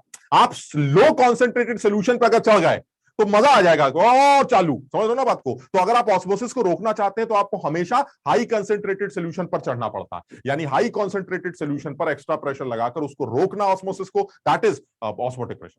तो ये सब इस तरह के सवाल होंगे, और भी एक सवाल होंगे। 300 केल्विन लेना है। अगर टेम्परेचर नहीं है तो जनरली 298 केल्विन से रूम टेम्परेचर लिया जाता है, तो 300 लेके काम चला सकते हैं। मतलब अब देख लेना ऑप्शन बहुत क्लोज है कि नहीं, अदरवाइज रूम टेम्परेचर से काम चलेगा 298 केल्विन से ना। अच्छा, अब इसी तरह के एक सवाल। हाँ, जब हम ऑस्मोटिक प्रेशर लिखते हैं तो उसको हम P0 माइनस PS हमेशा लिख सकते हैं? हाँ, मतलब वो डिपेंड करता है कि वो P0 PS दे, मतलब P0 PS को कभी देता ही नहीं है।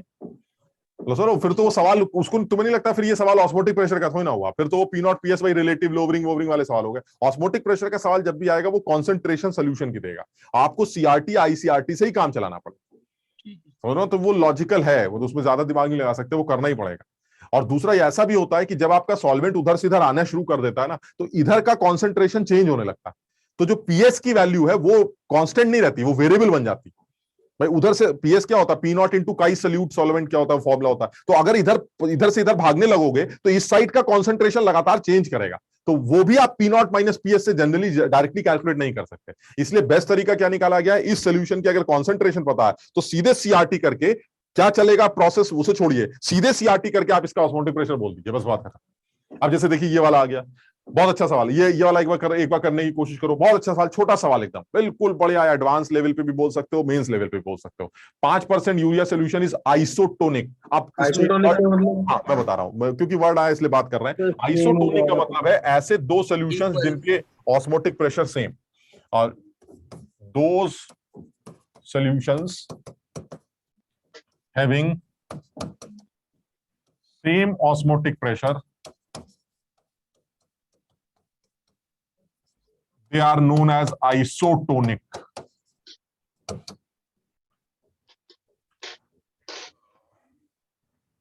जिसका ज्यादा होगा मोर ऑस्मोटिक प्रेशर, अगर किसी का ज्यादा है किसी के रेस्पेक्ट में उसे हाइपरटोनिक बोलेंगे, मतलब सल्यूट कॉन्सेंट्रेशन ज्यादा है।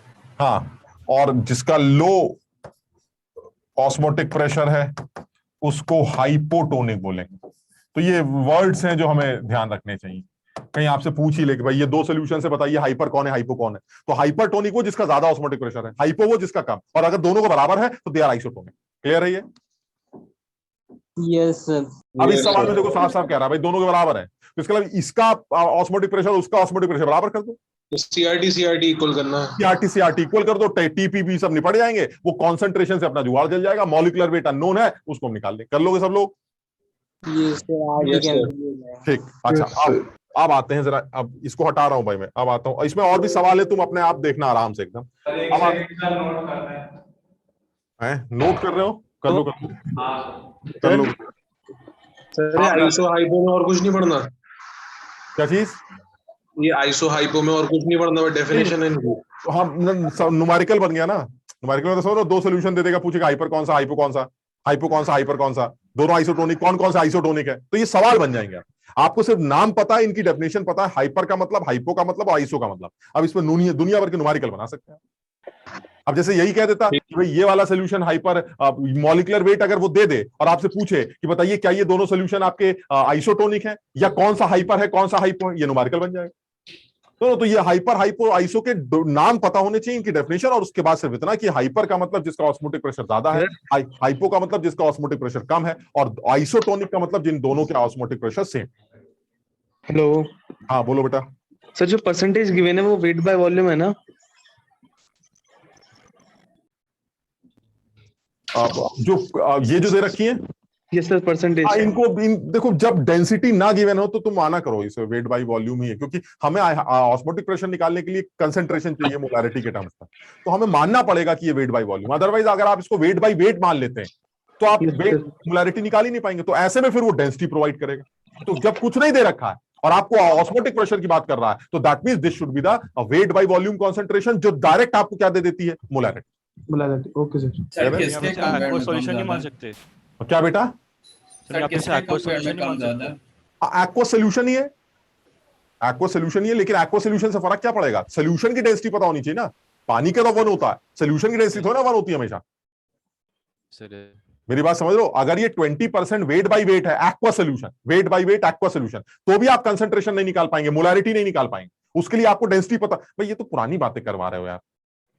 समझ गया समझ गया ना? अगर आपको मोलारिटी चाहिए तो उसको आपकी मजबूरी है, यहां इस सवाल में आपकी मजबूरी है कि ये it should B weight by volume, क्योंकि वेट बाय वॉल्यूम आपको बिना डेंसिटी के डायरेक्टली क्या प्रोवाइड करेगा, मोलारिटी, और एक बार मोलारिटी आएगी सीआरटी करके आपका काम चल जाए। यस सर, ठीक है ना? अच्छा अब आते हैं अब नॉर्मल वाले बिहेवियर पे, and that is important point. ये इंपॉर्टेंट है, इसमें इस पे यही है जो मेन जिस पे सवाल बनेंगे ज्यादातर। अब इसमें देखो ज्यादा हम दिमाग नहीं लगाने की बात है, बस तुम्हें भी ये समझ में आ जाए कि हाँ ये तो हमने सोचा ही नहीं था, बस इतना ही जानना है। तुम करना बहुत आसान है, अभी मैं तुम्हें बताता हूं, बट तुम्हें ये सोचना है बस कि अच्छा ये तो हम सोच ही नहीं रहे थे। हमने इस बारे में पिछली क्लास में बात की थी, मैं फिर बोल रहा हूं।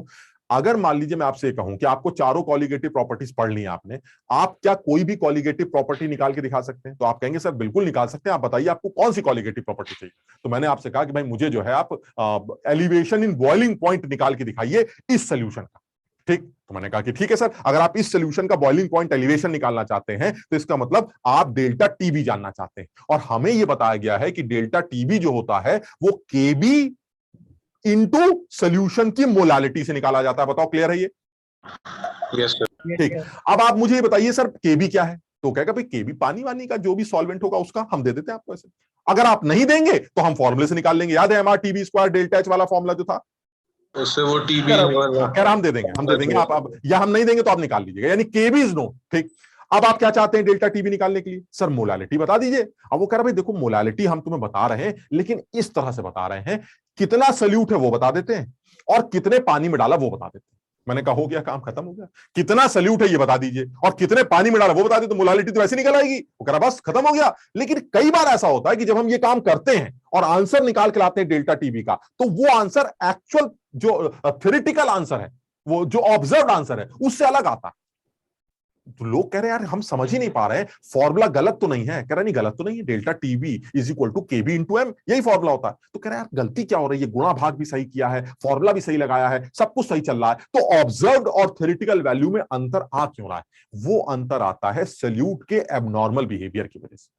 वो जो सल्यूट होता है, तुमको तो मैंने ये कहा कि सल्यूट का 1 मोल 1 किलो पानी में डाल दिया, तो तुमने कहा अच्छा 1 मोल 1 किलो पानी यानी मोलालिटी 1 हो गई। बताओ समझे बात? 1 मोल 1 किलो पानी हो गया मोलालिटी 1। तुमने कहा मोलालिटी 1 हो गई, केबी आपने दे रखा है, मारो गुणा, आ गया आंसर। तुमने कहा लो ये आंसर आएगा। अब जब आपने आंसर ऑब्जर्व किया, प्रैक्टिकली जब देखा तो आंसर कुछ और आ। गलती सिर्फ ये हो रही है कि हमने तो ये ले लिया था कि सल्यूट का 1 मोल है। ठीक है सर, आपने 1 ही मोल दिया था, हमने 1 मोल ले लिया, लेकिन अब हमें क्या पता था कि वो साला 1 मोल पानी में जाने के बाद 5 मोल में कन्वर्ट हो गया। बात तो सही है। हमने कहा ये सर क्या हो रहा है, 1 मोल सल्यूट को जब आपने पानी में डाला तो मोलालिटी 1 होनी चाहिए थी, ये 1 मोल अंदर में जाने के बाद 5 मोल में कन्वर्ट हो गया, ये क्या चक्कर है? कह रहा है यार कई सल्यूट्स ऐसे या ज्यादातर सल्यूट्स ऐसे होते हैं जो एसोसिएशन शो करते हैं या डिसोसिएशन शो करते हैं जब वो सॉल्वेंट के अंदर जाते हैं।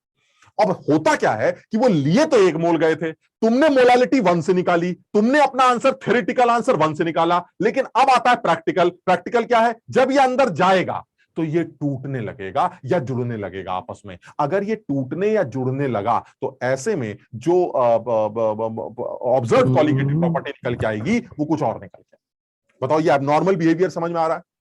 Yes sir. हमें इन चीजों का ध्यान रखकर ही अपनी सारी क्वालिटेटिव प्रॉपर्टीज निकालनी चाहिए थी। तो वही एबनॉर्मल फैक्टर उसी एबनॉर्मलिटी को यूज कर रहे हैं और वो ये कह रहा है कि अगर आपको कभी भी कोई भी क्वालिटेटिव प्रॉपर्टी निकालनी है, वो क्वालिटेटिव प्रॉपर्टी आपकी जो अब तक निकाला करते थे उसको आई से मल्टीप्लाई करके निकाली जाती। यानी कहने का मतलब ये हुआ जो ऑब्जर्व्ड वैल्यू होगी, जो सही वैल्यू होगी, observed colligative property is always I times theoretical colligative property. Observe colligative property हमेशा जो थ्योरेटिकल नॉर्मल मतलब थ्योरेटिकल, जो थ्योरेटिकल कॉलिगेटिव प्रॉपर्टी है जिसमें आपने कोई एसोसिएशन या कोई डिसोसिएशन कंसीडर नहीं किया है, उस कॉलिगेटिव प्रॉपर्टी को आई से मल्टीप्लाई करके आप एक्चुअल जो वैल्यू आनी चाहिए वो निकाल सकते हैं। तो लोगों ने कहा चलिए ठीक है, ये आई क्या चीज होती है, ये आई कैसे निकालेंगे आप किसी सॉल्यूट को देखकर, उसका आई फैक्टर क्या है जिसको आप वैन टॉप फैक्टर कहते हैं, ये वैन टॉप फैक्टर कैसे निकाला जाएगा? अब सोचो अगर ये पता चल जाए कि किसी भी सॉल्यूट का वैन टॉप फैक्टर 1 है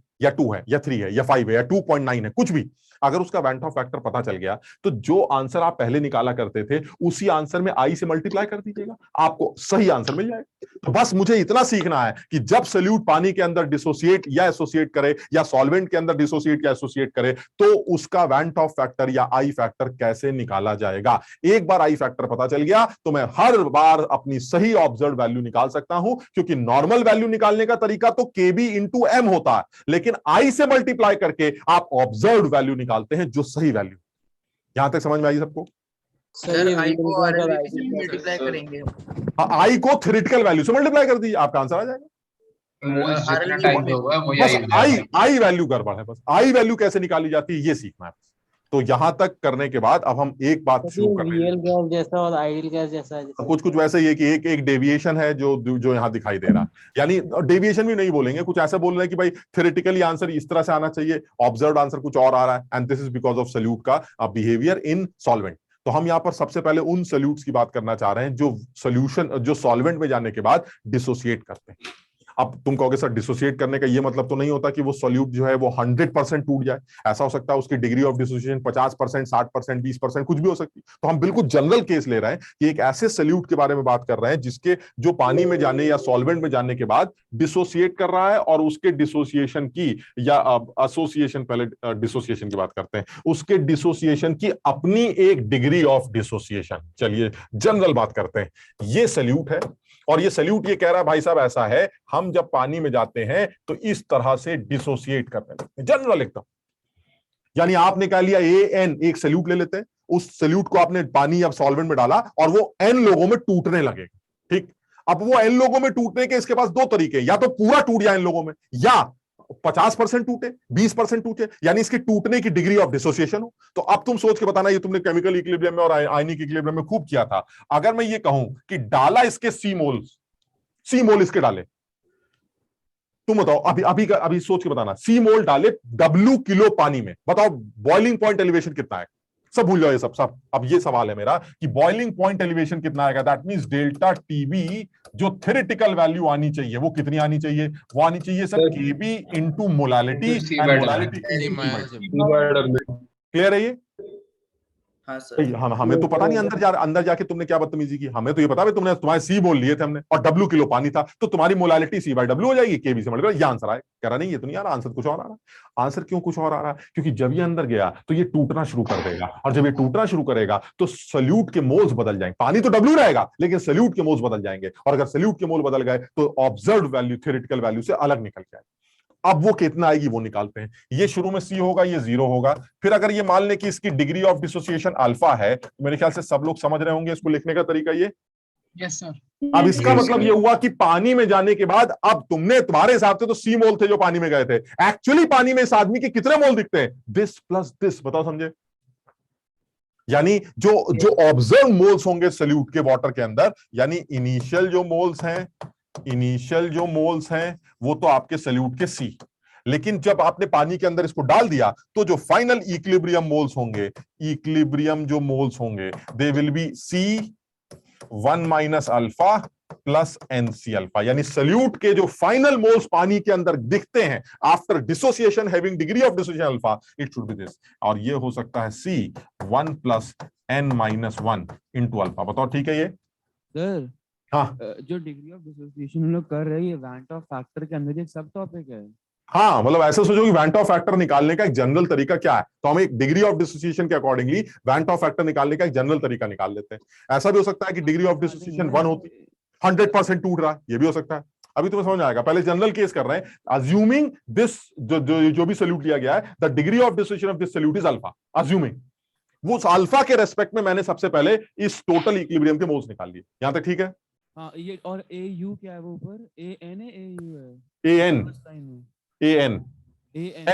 AN लोगों में कुछ भी ले लेते ना, जैसे जनरल समझते नहीं बात को। AN मतलब एक ऐसा आदमी जो N लोगों में टूट सकता है।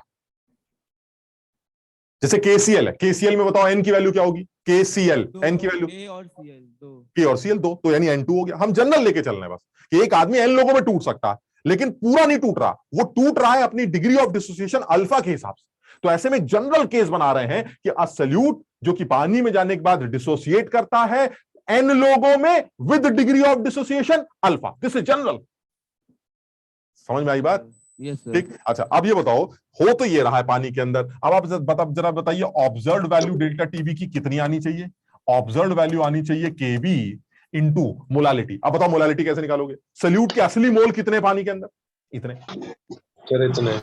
और पानी तो W ही है, यानी सॉल्यूट की जो मोलालिटी है वो एक्चुअली होनी चाहिए C1 plus N-1 into alpha. यानी ये आ गई हमारी value C1 plus N-1 into alpha, और पानी तो उतना ही है W। यहां तक ठीक है?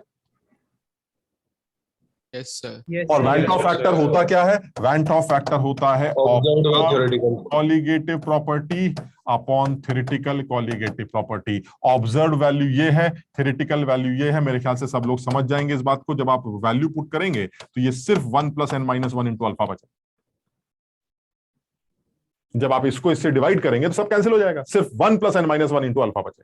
यानी जो डिसोसिएशन का केस है उसमें I की value 1 plus n-1 into alpha से निकाली जाती है। आप मुझे n की वैल्यू बता दीजिए, आप मुझे अल्फा की वैल्यू बता दीजिए, मैं i की वैल्यू निकाल लूंगा और उस i की वैल्यू को kbm से मल्टीप्लाई करके आपको मस्त डेल्टा टीबी का ऑब्जर्व्ड वैल्यू बता दूं। समझे बात? यानी अगर आपको डेल्टा टीबी अब निकालना है, सही आंसर निकालना है, तो delta TB is i into KB into M. आप इसको ऐसे बोल सकते हैं, यानी जो आप निकालते थे वैसे निकालिए। What is KBM? Theoretical sir Boltzmann constant into I, असली आंसर। बस आई कैसे निकलता है ये बता दीजिए। तो आई निकालने का डिसोसिएशन के केस में एक जनरल फॉर्मूला तुम्हें बता दिया गया है। n is the number of particles जिसमें वो सल्यूट ब्रेक कर रहा है and alpha is the degree of dissociation. जैसे मान लीजिए कोई सल्यूट दो लोगों में टूटता है विद 100% डिसोसिएशन, क्या मतलब वो बताओ? n की वैल्यू कितनी हुई अगर वो दो लोगों में टूटता है? 2। और 100% डिसोसिएशन मतलब अल्फा की वैल्यू 1, तो आई की वैल्यू 2 आ जाएगी।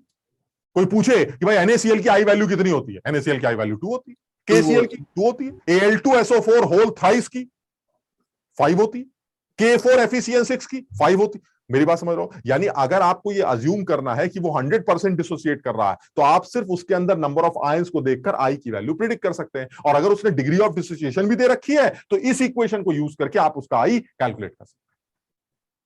बहुत इत्मीनान से समझना, सवाल पूछने से ज्यादा जरूरी है समझना। तो एक बार समझो कि क्या बताया जा रहा है। ये वो एबनॉर्मैलिटी है जो सॉल्यूशंस के अंदर देखने को मिलती है। कहने के लिए एबनॉर्मैलिटी है, जबकि बातें बड़ी लॉजिकल लगती हैं। अगर आप किसी सॉल्यूट को सॉल्वेंट के अंदर डालें तो वो अंदर जाने के बाद अपने बिहेवियर को कैसे दिखा रहा है वो समझते हैं। आप तो डालने से पहले की बात कर रहे थे, 2 किलो नमक ठीक है, 2 ग्राम नमक ठीक है, 2 मोल नमक ठीक, लेकिन अंदर जाने के बाद वही 2 मोल नमक 4 मोल में कन्वर्ट हो गए। मुझे क्या पता था? मुझे वो जब वो 4 में कन्वर्ट होंगे तो अब जो वो कॉलिगेटिव प्रॉपर्टी शो करेंगे वो 4 के हिसाब से करेंगे। आप आंसर 2 के हिसाब से निकालते थे तो आप तो गलत ही निकालेंगे। इसलिए ये असली आंसर है जो आई के साथ मल्टीप्लाई करके निकाला गया। In case of dissociation the I value is always general 1 + n-1 into alpha. This is general. n is the number of particles in which that solute is breaking, alpha is the degree of dissociation of that solute. Sir ये delta TP is equal to I KBM कैसे लिखा? Net गया तो मैंने वो वही है ना जो अभी हमने डेफिनेशन लिखी थी। क्या आई की वैल्यू क्या होती है? I is equal to observed colligative upon theoretical colligative. तो अगर आपको ऑब्जर्व कॉलिगेटिव प्रॉपर्टी निकालनी है जो कि एक्चुअल वैल्यू है, तो वो आप आई इंटू थ्योरेटिकल से मल्टीप्लाई कर सकते हैं। तो थ्योरेटिकल वैल्यू तो केबीएम होती है, याद है KBM theoretical? Yes sir. I तो, और उसमें आई मल्टीप्लाई कर दिया, तो अब आपको असली वैल्यू मिल गई जो होनी चाहिए, दैट इज ऑब्जर्व। अगर सॉलिड इलेक्ट्रोलाइट है तो हमेशा में वेंटो फैक्टर कंसीडर करके आंसर देना है। अगर वो इलेक्ट्रोलाइट है, अगर सॉल्यूट आपका ऐसा आदमी है जो बदतमीजी कर सकता है, टूट सकता है, जुड़ सकता है, तो आपका आंसर हमेशा आई इंटू समथिंग से, आई इंटू थ्योरेटिकल वैल्यू से निकाला जाएगा। हाँ, अगर आपको लगता है यूरिया है, चीनी है, जो कि घुलते हैं, बटते हैं, मतलब सर पिघल जाते हैं, चूरा चूरा हो जाते हैं, लेकिन बटते नहीं है। बटते मतलब सोचते दे आर नॉट इलेक्ट्रोलाइट, टूटते नहीं है, वो उनके लिए आई हमेशा 1 होता। पास रख के देखो ना भाई, अगर वो टूटेंगे नहीं तो उनका n क्या होगा? 0। आप समझ रहे हो कि नहीं? जब वो मतलब n की वैल्यू 1, मतलब एक आदमी एक ही में रह गया, एक आदमी एक ही में टूटा, तो इसका मतलब ये वाला टर्म तो वैसे कैंसिल हो गया। तो इसके लिए उनके लिए आई वैल्यू हमेशा क्या होती है? 1 होती है। यानी ऐसे लोग जो टूटते ही नहीं है, वो जो नॉन इलेक्ट्रोलाइट है, उनके लिए तो कुछ करना ही नहीं था। Observed value is equal to theoretical value, बात खत्म। बट दो सॉल्यूट्स जो पानी के अंदर डिसोसिएट या सॉल्वेंट के अंदर डिसोसिएट करते हैं with degree of dissociation alpha in n particles, उनके लिए आई की वैल्यू 1 + n-1 into अल्फा से निकाली जाती है, और ये वैल्यू निकालकर थ्योरेटिकल वैल्यू से मल्टीप्लाई करके आप उसको ऑब्जर्व्ड वैल्यू प्रोवाइड करते हैं। अब अगर मान लीजिए आपको ऑस्मोटिक प्रेशर भी निकालना है, तो अब आप CRT मत लिखिएगा, ICRT लिखिएगा। बताओ समझे? सर Al2O3 के लिए N5 होगा ना? Al2O3 तो भाई जनरली Al2O3 तो अगर कोई भी सल्यूट लिया जाए, जैसे Al2SO4 होल थ्राइस है या KMNO4 हो गया, कोई भी सॉल्ट, उस सॉल्ट का जनरली जो आई वैल्यू होता है वो 100% डिसोसिएशन के अकॉर्डिंगली निकाला जाता है।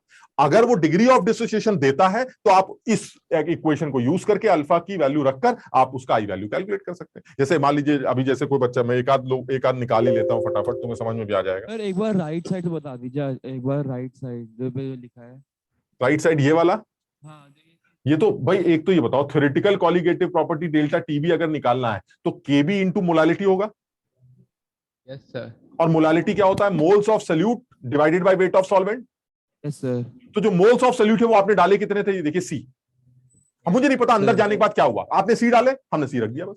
तो हमारी ये जो वैल्यू निकल के आ रही है ये थ्योरेटिकल, मानते हो?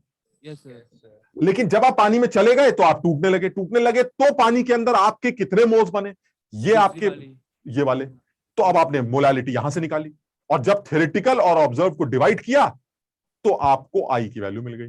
तो ऑब्जर्व बाय थ्योरेटिकल किया तो उससे आई की वैल्यू मिल गई, और I is equal to 1 + n - 1 × alpha. जब दोनों को डिवाइड करोगे तो यही तो बचेगा। तो यानी आई की वैल्यू 1 + n - 1 × अल्फा से निकाली जाती है डिसोसिएशन की। वेपर डेंसिटी से भी लिंक कर सकते हैं क्या? हाँ बिल्कुल कर सकते हैं, वही मॉलिक्यूलर वेट ना, सब कुछ वैसे ही तो हो रहा है। ये तो केमिकल इक्विलिब्रियम में किया था तुम लोगों ने।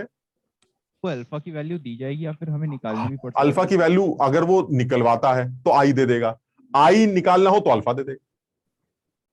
दोनों अननोन नहीं होते डायरेक्टली जैसे मिक्सचर ऑफ सॉल्यूट्स का हम निकाल सकते हैं सब। किसके लिए? सर वेंट ऑफ फैक्टर को कंसीडर करते हुए मिक्सचर ऑफ सॉल्यूट का निकाल सकते हैं अब ये। हाँ, मतलब आप अलग अलग सेल बिल्कुल निकाल सकते हैं। हर सॉल्यूट पानी में आने जाने के बाद अगर डिसोसिएट कर रहा है तो कितने लोगों में डिसोसिएट कर रहा है उसका आई वैल्यू निकाल ली और सबको जोड़ दी। मतलब आप समझिए। हाँ जैसे एसोसिएशन भी होती है हाइड्रोलिसिस वगैरह जब होती है तो। हाँ तो वही कर रहे हैं अब, एसोसिएशन की बात कर रहे हैं। एसोसिएशन के केस में अगर आप किसी सॉल्यूट पार्टिकल को सॉल्वेंट के अंदर डालें और उसके कुछ मॉलिक्यूल आपस में जुड़ने लगे, एसोसिएशन में सॉल्यूट का आपस में सॉल्वेंट के साथ कोई बातचीत नहीं करवा रहा है, वो हाइड्रोलिसिस वगैरह का कोई केस नहीं कर रहे हैं हम ये कर रहे हैं कि वो आदमी अपने अंदर गया और आपस में ही जुड़ने लगा, तो ऐसे में उसकी degree of hydrolysis, degree of जो एसोसिएशन है उसको कंसीडर करके उसका वेंट ऑफ फैक्टर निकालना पड़ता है। अभी हम निकालते हैं। यानी डिसोसिएशन के केस में एक चीज तो समझ में आती है, आई की वैल्यू हमेशा 1 से बड़ी होगी कि नहीं? देखो यस सर। अगर डिसोसिएशन हो रहा है तो आई की वैल्यू हमेशा 1 से बढ़ जाएगी। अगर वो आदमी एक आदमी में, दो आदमी में बट रहा है तो आई की वैल्यू 1 + 2 - 1 × अल्फा से निकाली जाएगी, दैट इज 1 + अल्फा से निकाली जाएगी। 3 लोगों में टूटेगा, मतलब एक जनरल फॉर्मूला हो गया एन का, ये कॉपी में नोट कर लो। एन का मतलब जितने लोगों में वो टूट रहा है, और अल्फा का मतलब उसकी डिग्री ऑफ डिसोसिएशन। ये समझ पा रहे हो कि नहीं? जैसे मैं एक एग्जांपल लेता हूं उससे ज्यादा समझ में आएगा। एक एग्जांपल ले रहा हूं बस मैं, बाकी सवाल है हमारे पास। की बदतमीजी कर सकता है क्या बेटा? के अल्फा निकालने के लिए के दे दे यानी कि के बाई। हाँ वही वो देखो ये जो तुम कह रहे थे उसी से मिलता जुलता।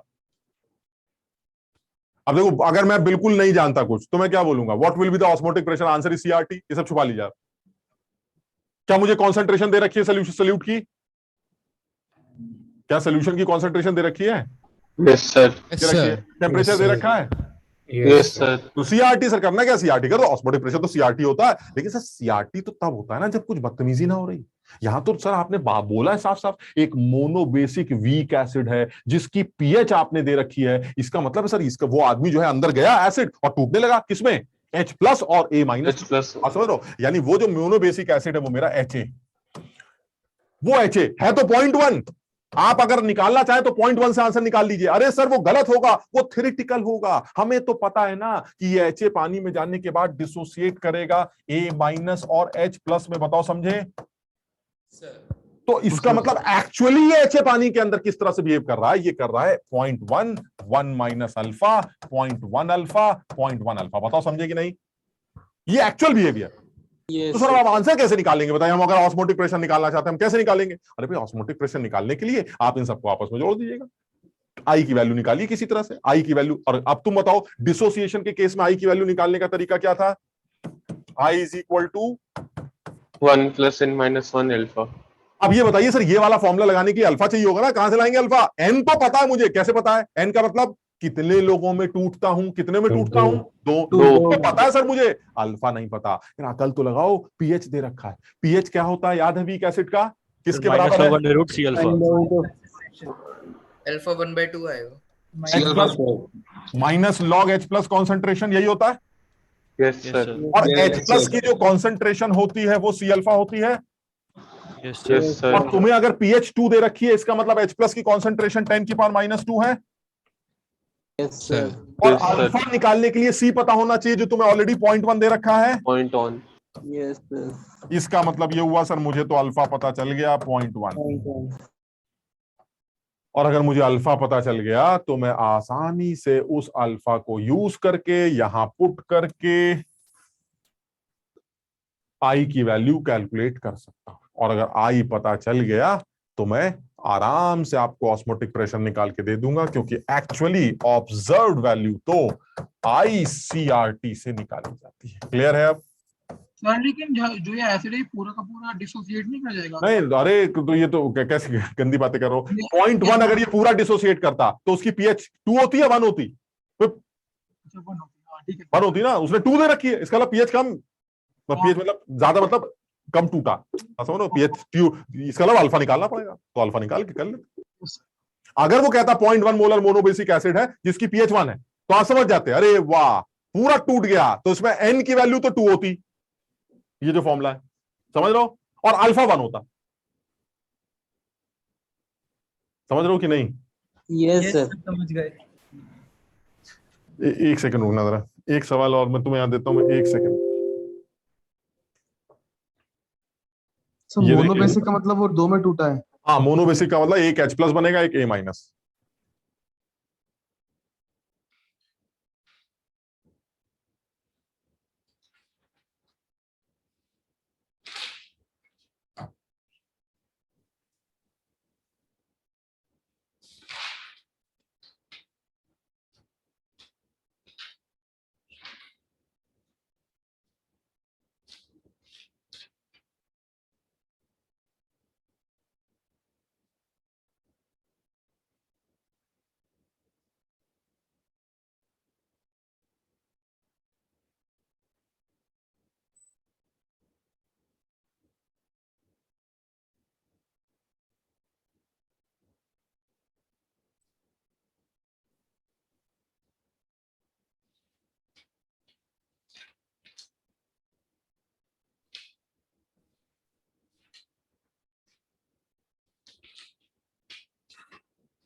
Done, sir.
हाँ भाई, हो गया सर ये बस 2 पार्ट डिवाइड होगा ना? ये भी 90 और हाँ, ये भी देखो थोड़ा सा है, इसको आगे के लिए अभी तो तुमने नहीं पढ़ा इसलिए शायद तुम्हें ना आइडिया हो, लेकिन थोड़ा बहुत अगर नहीं पता है तो इसको ध्यान रखना। ये जो कॉम्प्लेक्स आयंस होते हैं, कॉम्प्लेक्स सॉल्ट्स होते हैं, इन सॉल्ट्स के लिए बोलते क्या है कि जैसे ये K4FeCN6 है, तो जो स्क्वायर ब्रैकेट है हमारा, ये जो बिग ब्रैकेट, ये आदमी डिसोसिएट करता है हमेशा इस तरह से 4K प्लस प्लस FeCN6 4 ऐसे ब्रेक करता है। यानी ये जो कॉम्प्लेक्स आयन है, ये बिग ब्रैकेट वाला, स्क्वायर ब्रैकेट वाला, वो तो वैसे का वैसा ही रहता है, और ये जो बाहर K लगा है वो टूट जाता है। यानी ये आदमी बीच में से टूटेगा, 4K अलग हो जाएंगे और FeCN6 4 यानी कुल मिला के कितने लोगों में बटा ये 5 लोग, यानी मेरे n की वैल्यू 5। क्लियर है? और साथ ही में 50% के डिसोसिएशन का मतलब है अल्फा है, 0. यानी अल्फा पता चल गया, n पता चल गया, तो इसका मतलब आई आ गया 3, और आई आ गया तो ICRT आ गया। बात समझे कि नहीं? आई की वैल्यू हो गई 1 + n - 1 × अल्फा, यानी इन case of dissociation it is this 5 - 1 × 0.5, और ये हो कितना आ जाएगा 3। या आई की वैल्यू आ गई। समझ में आया क्या कर रहा हूं मैं? ये n की वैल्यू मैंने क्या रखी 5 और अल्फा की वैल्यू क्या रखी 50% के हिसाब से 0.5। क्लियर है? उससे आया, और जब आई आ जाएगा तो फिर जो भी निकालना है उसके बाद, एक बार आई आ जाएगा तो सारी कॉलिगेटिव प्रॉपर्टी आ जाएगी, चाहे वो ऑस्मोटिक प्रेशर हो, चाहे डेल्टा टीबी हो। अगर डेल्टा टीबी पूछता तो के भी दे देता सवाल में। अब इसमें सिर्फ टेम्परेचर देखकर ICRT लगाना है, यानी पाई की वैल्यू आपने ICRT से निकाल ली।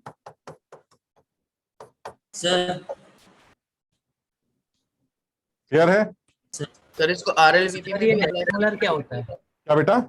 RLVP में भी अप्लाई कर सकते हैं आय को? कहीं पर भी, कहीं पर, मतलब आप ये समझिए कि आप अब ये समझ गए हैं कि सल्यूट अंदर जाकर अपने आप को तोड़कर नए मोल्स दे सकता है, या अपने आप को जोड़कर अपने नए मोल बना सकता है। तो आपका आंसर सल्यूट डिसाइड करता है। अब सल्यूट के ही पार्टिकल चेंज होंगे तो कॉलिगेटिव प्रॉपर्टी तो चेंज होगी, तो आप इसको RLVP में यूज कर सकते हैं। भाई RLVP क्या होता है बताओ?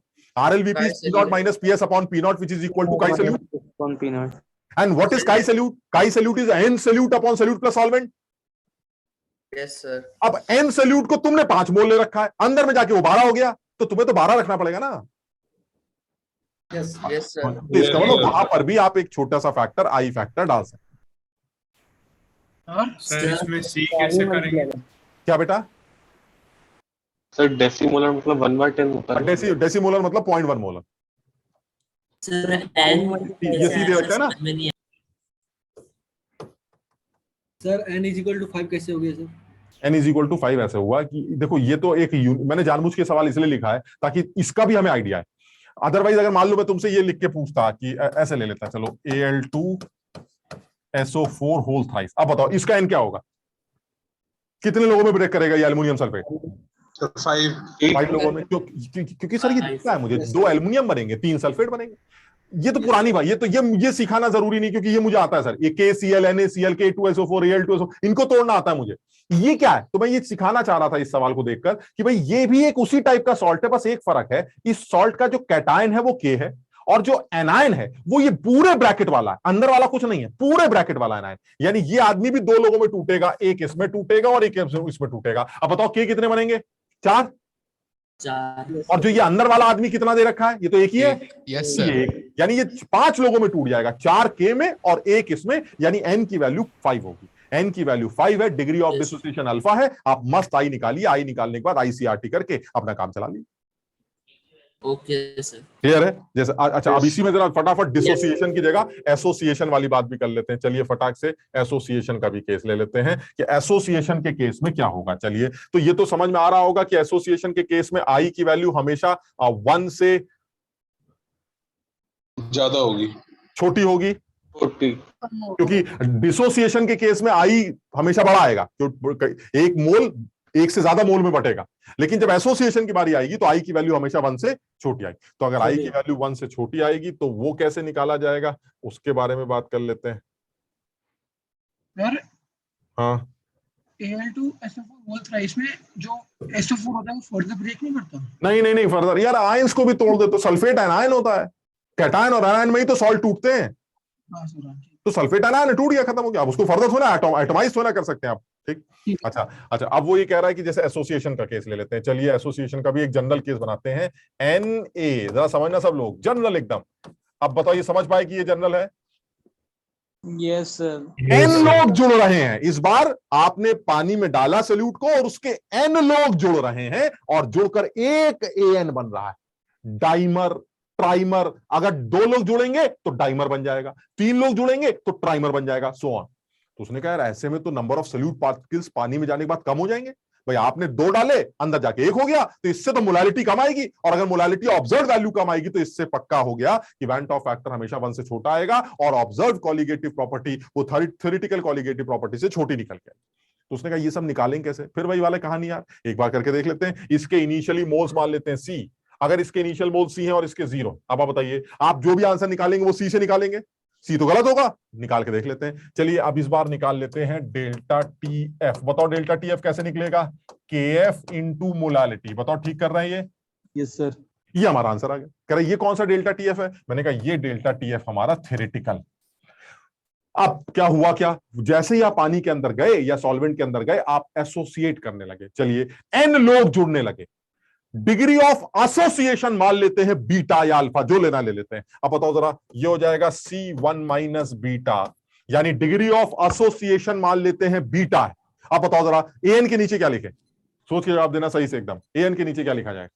C beta by n। C minus C beta. C beta by n।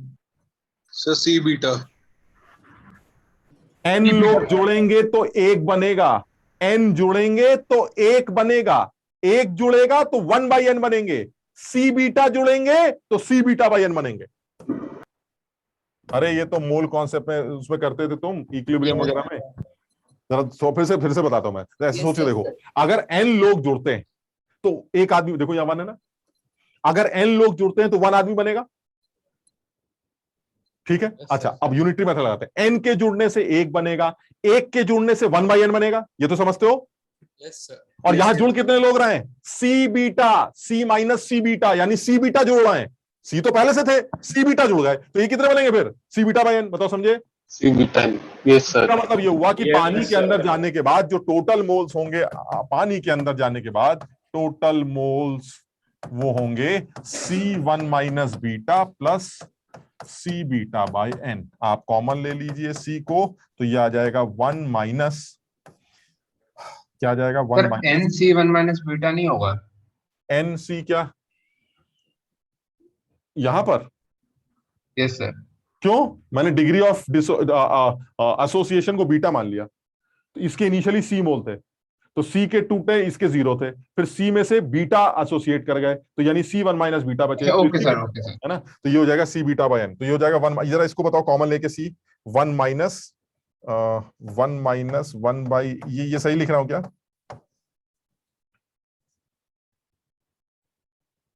Into beta. बताओ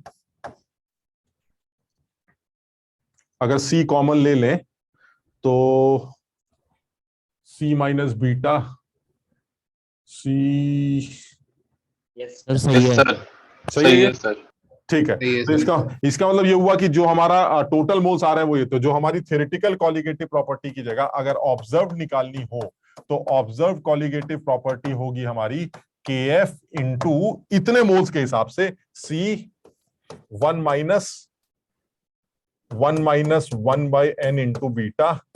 सर 1 बाई n माइनस 1 नहीं होना चाहिए। पता नहीं यार, तुम उल्टा लिखा है क्या?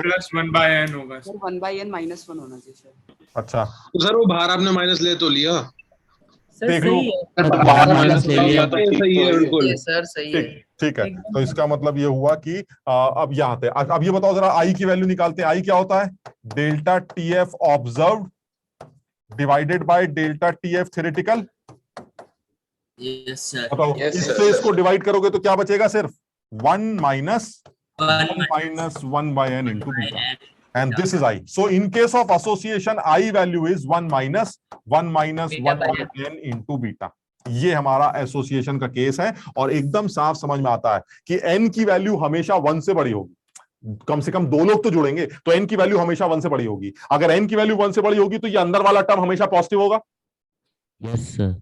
बीटा कभी नेगेटिव हो नहीं सकता, तो इसका मतलब ये पूरा टर्म पॉजिटिव होगा, और अगर ये पूरा टर्म पॉजिटिव है तो I की वैल्यू हमेशा 1 से छोटी ही आएगी। I is always less than 1। और इसको भी मेंशन कर लेना, व्हाट इज n, कितने लोगों में जुड़े, and what is beta, what is your degree of association.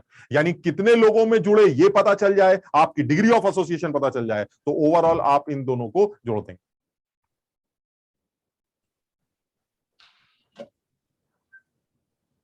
Clear है? यस सर क्लियर है। अब इस पे भी कोई भी सवाल कर सकते हैं, ये आप मैं अभी तुम्हें इस पे सवाल बहुत सारे इसमें लिख के दे दूंगा, तुम आराम से इस पे सॉल्व कर लेना। जैसे एक सवाल और देख लेते हो फटाफट,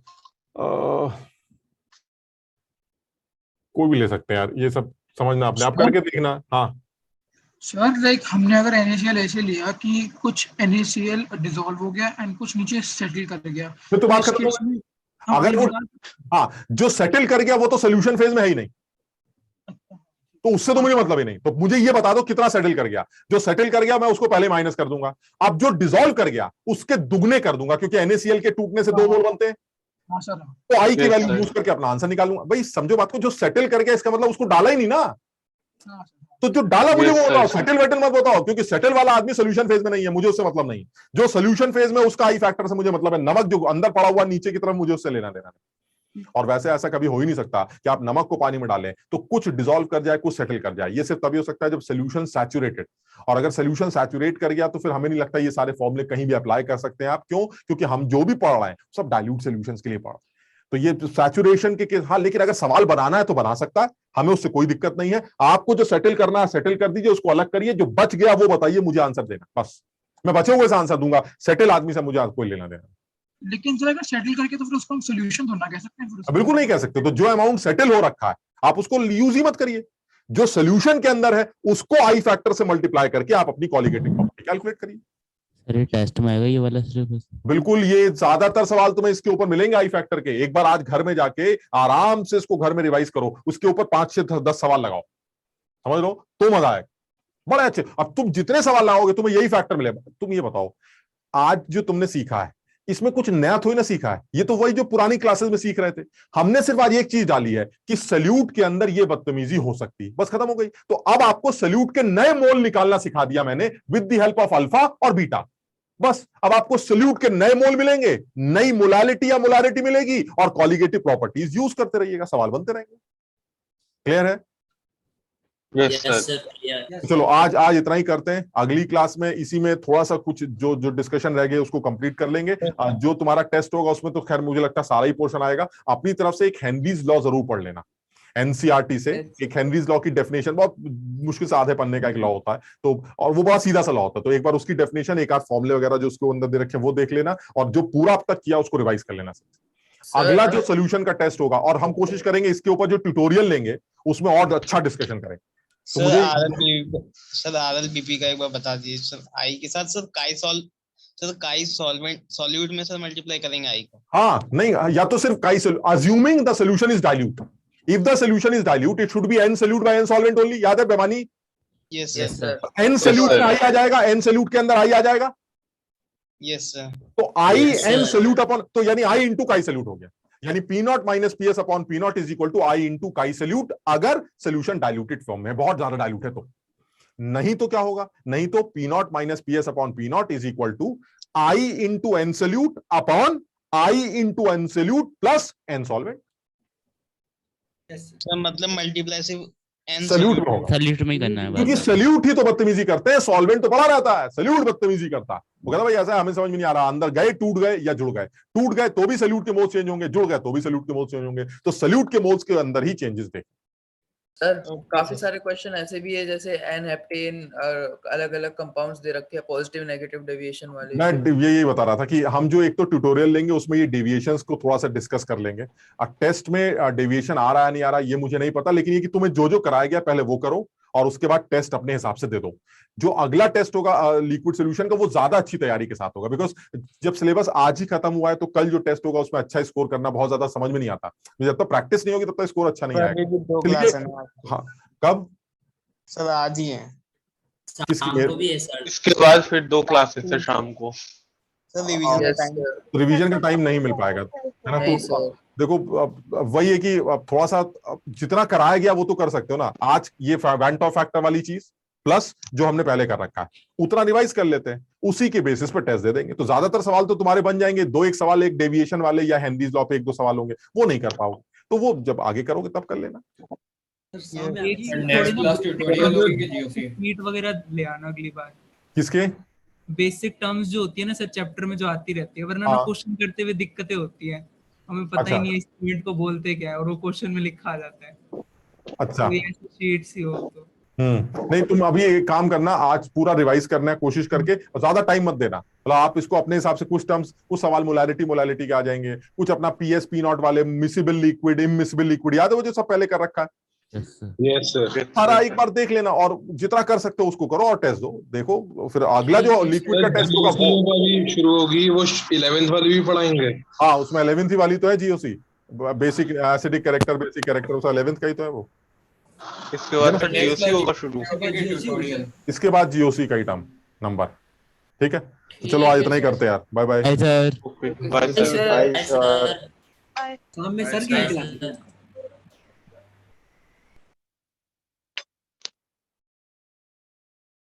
So you just